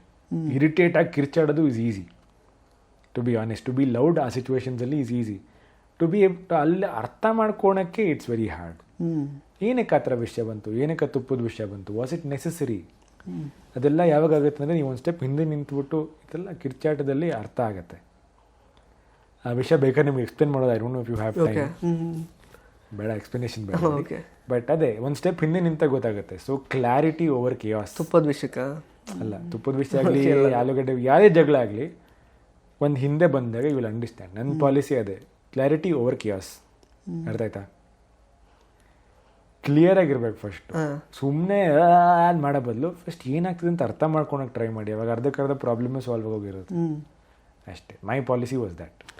Captain ಆಗಿ ಆ್ಯಕ್ಚುಲಿ ಆಚೆ ಬಂದವರಲ್ಲಿ ತುಂಬ ಕಡಿಮೆ ಜನ ಆ್ಯಕ್ಚುಲಿ ಬಿಗ್ ಬಾಸ್ ಹಿಸ್ಟ್ರಿಯಲ್ಲೇ ತುಂಬ ಕಡಿಮೆ ಜನ ಕ್ಯಾಪ್ಟನ್ ಆದವರು ಔಟಾಗಿ ಬಂದಿರೋದು. ಅದ್ರ ಬಗ್ಗೆ ನಿಮಗೆ ಎಷ್ಟು ರಿಗ್ರೆಟ್ ಇದೆಯಾ ಏನಾದರೂ, ಮತ್ತು ಓವರ್ ಆಲ್ ಬಿಗ್ ಬಾಸ್ ಆಟದಲ್ಲಿ ರಿಗ್ರೆಟ್ ಫೀಲ್ ಮಾಡಿದ್ದೇನಾದ್ರು? ರಿಗ್ರೆಟ್ ಅಂತೇನಿಲ್ಲ. ಐ ಫೀಲ್ ಕ್ಯಾಪ್ಟನ್ ಆಗಿ ಹೊರಗೆ ಬಂದಿದ್ದು that just basically shows that ಆ ವಾರ ನಾನು ಚೆನ್ನಾಗಿ ಆಡಿದೆ. ಯಾಕಂದರೆ ಟಾಸ್ಕಲ್ಲೆಲ್ಲ ಚೆನ್ನಾಗಿ ಪರ್ಫಾರ್ಮ್ ಮಾಡಿದ್ರೇ ಕ್ಯಾಪ್ಟನ್ ಆಗೋಕ್ಕೆ ಸಾಧ್ಯ. ಸೊ ಪರ್ಫಾರ್ಮ್ ಮಾಡಿದೆ, ಕ್ಯಾಪ್ಟನ್ ಆದೆ, ಅದರಿಂದ ಹೊರಗೆ ಬಂದೆ ಅಂತಂದಾಗ ಆಬ್ವಿಯಸ್ಲಿ ಬೇಜಾರಾಗುತ್ತೆ. ಬಟ್ ದ ಸೇಮ್ ಟೈಮ್ ನನಗೆ ಒಂಥರ ಕಾನ್ಫಿಡೆನ್ಸ್ ಅಟ್ಟಿನೂ ಆ ವಾರ ನಾನು ಆ್ಯಕ್ಚುಲಿ ಚೆನ್ನಾಗಿ ಹೊರಗೆ ಬಂದೆ, ಕ್ಯಾಪ್ಟನಾಗಿ ಹೊರಗೆ ಬಂದೆ. It's a good thing to carry ಅಲ್ಲ. ಎಲ್ಲೋ ಒಂದು ಕಡೆ ಫೇಲ್ಯೂರ್ ಆಗಿ ಹೊರಗೆ ಬಂದಿಲ್ಲ, ಕ್ಯಾಪ್ಟನಾಗಿ ಹೊರಗೆ ಬಂದೆ. It's nice thing. Okay sir, ಕೊನೆಯದಾಗಿ ನಿಮ್ಮಿಂದ ಸಾಕಷ್ಟು ಎಕ್ಸ್ಪೆಕ್ಟ್ ಮಾಡ್ತಾ ಇದ್ದಂತಹ ಆಡಿಯನ್ಸು ಮತ್ತು ಫ್ರೆಂಡ್ಸು ಫ್ಯಾಮಿಲಿ ಅವರೆಲ್ಲ ತುಂಬ ಬೇರೆ ಥರನೇ ಇರ್ತಾರೆ, ಇವರು ಆಟ ಆಡ್ತಾರೆ ಅಂತೆಲ್ಲ ಅಂದ್ಕೊಂಡಿರ್ತಾರೆ. ಅವರಿಗೆಲ್ಲ ಎಕ್ಸ್ಪೆಕ್ಟೇಷನ್ ರೀಚ್ ಆಗಿಲ್ಲ, ಆಚೆ ಬಂದಿದ್ದಾರೆ, ಬೇಜಾರಾಗಿರುತ್ತೆ ಅವರಿಗೆಲ್ಲ. ಏನು ಹೇಳೋಕ್ಕೆ ಇಷ್ಟಪಡ್ತೀರಾ ಮುಂದೆ ನಿಮ್ಮ ಅಭಿಮಾನಿಗಳಿಗೆ, ನಿಮ್ಮನ್ನು ಫಾಲೋ ಮಾಡೋರಿಗೆ ಯಾವ ರೀತಿ ಎಂಟರ್ಟೈನ್ ಮಾಡೋಕ್ಕೆ ಇಷ್ಟಪಡ್ತೀರಾ? ನಿಮ್ಮ ಫ್ರೆಂಡ್ಸು ಫ್ಯಾಮಿಲಿಗೆಲ್ಲ ಏನು ಹೇಳ್ಕೊಳಕ್ಕೆ ಇಷ್ಟಪಡ್ತೀರಾ? ಫಸ್ಟ್ ಆಫ್ ಆಲ್ ಅದೊಂದು ಎಂಥ ದೊಡ್ಡ ಮಾತು ಗೊತ್ತಾ, ಅದು ನನ್ನಿಂದ ಎಕ್ಸ್ಪೆಕ್ಟ್ ಮಾಡ್ತಿದ್ರು ಅಂತ. It's a beautiful thing. ಯಾಕಂದರೆ ಒಬ್ಬರ ಮೇಲೆ ಪ್ರೀತಿ ಇದ್ರೆ ಅಷ್ಟೇ ಎಕ್ಸ್ಪೆಕ್ಟ್ ಮಾಡೋಕ್ಕೆ ಸಾಧ್ಯ. ಆಮೇಲೆ ಎಕ್ಸ್ಪೆಕ್ಟ್ ಮಾಡೋಕ್ಕೂ ಅದೇ ನೀವು ಅಷ್ಟು ಎಕ್ಸ್ಪೆಕ್ಟ್ ಮಾಡ್ತಾಯಿದ್ದೀರಾ ಅಂತ ನಾನು ಆದಷ್ಟು ಜೆನ್ಯೂನ್ ಆಗಿರೋಕ್ಕೆ ಟ್ರೈ ಮಾಡಿದೆ. ನಿಮ್ಮ ಎಕ್ಸ್ಪೆಕ್ಟೇಷನ್ಸ್ನ ನಾನು ಫೇಕಾಗಿ ಕ್ರಿಯೇಟ್ ಮಾಡಲಿಲ್ಲ. ಅಲ್ಲಿ ಹೋಗ್ಬಿಟ್ಟು ಸುಮ್ಮನೆ ಡ್ರಾಮಾ ಮಾಡೋದಾಗಲಿ, ನೀವುಗಳೆಲ್ಲ ಇಷ್ಟಪಡ್ತೀರಾ ಅಂತ ಏನೋ ಫೇಕಾಗಿ ಮಾಡೋದಾಗಲಿ ಮಾಡಲಿಲ್ಲ. ಯಾಕಂದರೆ ಅದನ್ನೆಲ್ಲ ನೀವು ನನ್ನ ಗುಣ ಏನು ಅಂತ ಗೊತ್ತಾಗಿ ನಿಮಗೆ ಪರಿಚಯ ಮಾಡೋದಕ್ಕೆ ನಾನು ಟ್ರೈ ಮಾಡಿದ್ದು. ಇನ್ಫ್ಯಾಕ್ಟ್ ಅದೆಲ್ಲ ರೊಮ್ಯಾನ್ಸ್ ಆಗಲಿ, ಕಾಮಿಡಿ ಆಗಲಿ, ಆ್ಯಕ್ಷನ್, ಫೈಟ್ಸ್ ಅವೆಲ್ಲ ಐ ಪ್ರಾಮಿಸ್ ಯು ಬರ್ತಾ ಇರೋ ನನ್ನೆಲ್ಲ ಸಿನಿಮಾಗಳಲ್ಲೂ ಇದೆ. You guys come and enjoy there. ಇಲ್ಲಿ ನೀವು ನಾನೇನು ಅಂತ ನೋಡಿದ್ರಿ, ಇನ್ನು ನೀವು ನಾನು ಯಾವ್ದ್ಯಾವ ಥರ ರೋಲ್ಸ್ ಪ್ಲೇ ಮಾಡ್ತೀನಿ, ಎಷ್ಟು ಪೊಟೆನ್ಷಿಯಲಿಂದ ಎಫರ್ಟ್ ಹಾಕಿ, ನೆಗೆಟಿವ್ ರೋಲ್ಸಾ, ಪಾಸಿಟಿವ್ ರೋಲ್ಸಾ, ಕಾಮಿಡಿ ರೋಲ್ಸಾ, come enjoy the show there. I will not disappoint you. That's all I want to say. ಇಷ್ಟು ದಿನ ನನಗೆ ಸಪೋರ್ಟ್ ಮಾಡಿದ್ದಕ್ಕೆ ಥ್ಯಾಂಕ್ ಯು. ಆ್ಯಂಡ್ ತುಂಬ ಸಿನಿಮಾಗಳಿದೆ, ತುಂಬ ಎಂಜಾಯ್ ಮಾಡ್ತೀರಾ. Thank you so much for all the love. ಯಾರು ವಿನ್ ಆಗ್ತಾರೆ, ಯಾರು ವಿನ್ ಆಗಬೇಕು ಸರ್? ಯಾರು ವಿನ್ ಆಗ್ತಾರೆ ಅಂತ ಹಿಂಗೆ ಹೇಳಿ ಸರ್. ಅಲ್ಲ, ಬಟ್ ನಿಮಗೆ ಯಾರು ಆಗಬೇಕು ಅಂತ ನಿಮ್ಮ ತಲೆಯಲ್ಲಿ? I feel Dhanush should win. Okay. And ಅದು ಬಿಟ್ಟರೆ ನಮ್ಮ ರಿಯಾಲಿಟಿ ಕಿಂಗ್ ಗೆಲ್ಲಬೇಕು ಅಂತ ಅನ್ಸುತ್ತೆ. ಓಕೆ. ಸೊ ಟಾಪ್ 2 ಅವ್ರು ಇರ್ತಾರೆ ಅಂತಾರ ಆ ಥರ ನನ್ನ ಪ್ರಕಾರ. ಯಾಕಂದರೆ ಅವ್ರು ನೋಡ್ದಂಗೆ ಅವರಿಬ್ಬರಲ್ಲಿ ನಾನು ತುಂಬ ಆನೆಸ್ಟಿ ನೋಡಿದ್ದೀನಿ. ಎಲ್ಲೂ ಅವ್ರು ಫೇಕ್ ಆಗಿರೋದು ನೋಡಿಲ್ಲ. ಅವ್ರು ಟ್ರೂ ಟು ಅವ್ರು ಹೇಗಿದ್ದಾರೆ ಹಾಗಿದ್ದಾರೆ ಅಂತ ಅನ್ಸುತ್ತೆ ಅವರಿಬ್ಬರು. ಧನುಷ್ ಅಷ್ಟೇ ಅವ್ನ ವೇಲಿ ಏನಪ್ಪ ಒಂದು ಕ್ಯಾರೆಕ್ಟರ್ಲಿ ಈಸ್ ವೆರಿ ಟ್ರೂ. ಇಲ್ಲಿನೂ ಅಷ್ಟೇ ಅವ್ನ ವೇನಲ್ಲಿ ಅವ್ನ ಕಾಮಿಡಿ ಹೇಗಿರುತ್ತೆ, ಅವ್ನು ಹೇಗಿದ್ದಾನೆ ಹಾಗಿದ್ದಾನೆ. ಸೊ ಆ ಥರ ಜೆನ್ಯೂನ್ ಪರ್ಸ್ನಾಲಿಟೀಸ್ ವಿನ್ ಆಗಬೇಕು ಅಂತ ಅನ್ಸುತ್ತೆ. ಸೊ ಅವರಿಬ್ಬರು ಯಾರು ವಿನ್ ಆದರೂ okay. Okay, thank you so much sir. ಸಾಕಷ್ಟು ವಿಷಯಗಳನ್ನು ಹಂಚ್ಕೊಂಡ್ರಿ. ನನಗೆ ಆ್ಯಕ್ಚುಲಿ ಇದ್ದಿದ್ದು ಎಕ್ಸ್ಪೆಕ್ಟೇಷನ್ ಒಂದೇ, ನೀವು ಜಂಟಿಯಾಗಿ ಹೋಗಿದ್ರಿ ಮತ್ತು ಚೆನ್ನಾಗಿ ಹ್ಯಾಂಡ್ಸಮ್ ಆಗಿದ್ರಿ. ಯಾವುದಾದ್ರೂ ಒಂದಾದರೂ ಜೋಡಿ, ಅಂದರೆ not for the content sake ಅಂತಲ್ಲ, ಏನೋ ಅಂದರೆ ಪಾಪ ಎಲ್ಲರೂ ಹೋಗ್ತಾ ಹೋಗ್ತಾ ಒಂದು ರೇಂಜಲ್ಲಿ ನಿಮ್ಮನ್ನು ಬ್ರೋ ಝೋನ್ ಮಾಡ್ಕೊಂಡ್ಬಿಟ್ರು, ಎಲ್ಲರೂ ಫ್ರೆಂಡ್ ಝೋನ್ ಮಾಡ್ಕೊಂಡ್ರು. ಯಾಕೆ ಅಂತ ಅನ್ನಿಸ್ತು ಅಷ್ಟೇ. ಚೆನ್ನಾಗಿದ್ದೋರಿಲ್ಲ ಯಾಕೆ ಹುಡುಗಿಯರು, ರಾಶಿಕಾ ಎಸ್ಪೆಷಲಿ ನಿಮ್ಮನ್ನು ಬಿಟ್ಟಲ್ಲಿ ಸೂರಜನ್ನು ಇದು ಮಾಡ್ಕೊಂಡು, ಬಿಕಾಸ್ ಅವ್ರ ಜೊತೆ ತುಂಬ ಕ್ಲೋಸ್ ಆಗಿದ್ರಿ ಆ ಥರದ್ದೆಲ್ಲ. But I am so glad sir. ನನಗೆ ಹೋಗ್ಬಿಟ್ಟಲ್ಲಿ ಯಾವ ರೀತಿ ಲವ್ ಮಾಡಬೇಕು ಅಂತ ಇಂಟೆನ್ಷನ್ ಹೋಗಲಿಲ್ಲ. I feel other things to look forward to in life. Okay, naturally. All the best sir ನಿಮ್ಮ ಮುಂದಿನ ಎಲ್ಲ ಜರ್ನಿಗೆ ಮತ್ತು ಪ್ರಾಜೆಕ್ಟ್ಸಿಗೆ. ಸೊ ಒಳ್ಳೆಯದಾಗಲಿ. All the best. Thank you so much. Yes. So ಸ್ನೇಹಿತರೆ, ಇದಾಗಿತ್ತು ಅಭಿಷೇಕ್ ಶ್ರೀಕಾಂತ್ ಅವರ ಮಾತುಗಳು. ಮತ್ತೆ ಭೇಟಿ ಆಗ್ತಾ ಇರೋಣ. ಧನ್ಯವಾದ. ಇಂಟ್ರೆಸ್ಟಿಂಗ್ ಮತ್ತು ಇನ್ಫಾರ್ಮೇಟಿವ್ ವಿಡಿಯೋಗಳನ್ನ ಮಿಸ್ ಮಾಡ್ಕೋಬೇಡಿ. ಈಗಲೇ ಸಬ್ಸ್ಕ್ರೈಬ್ ಮಾಡಿ.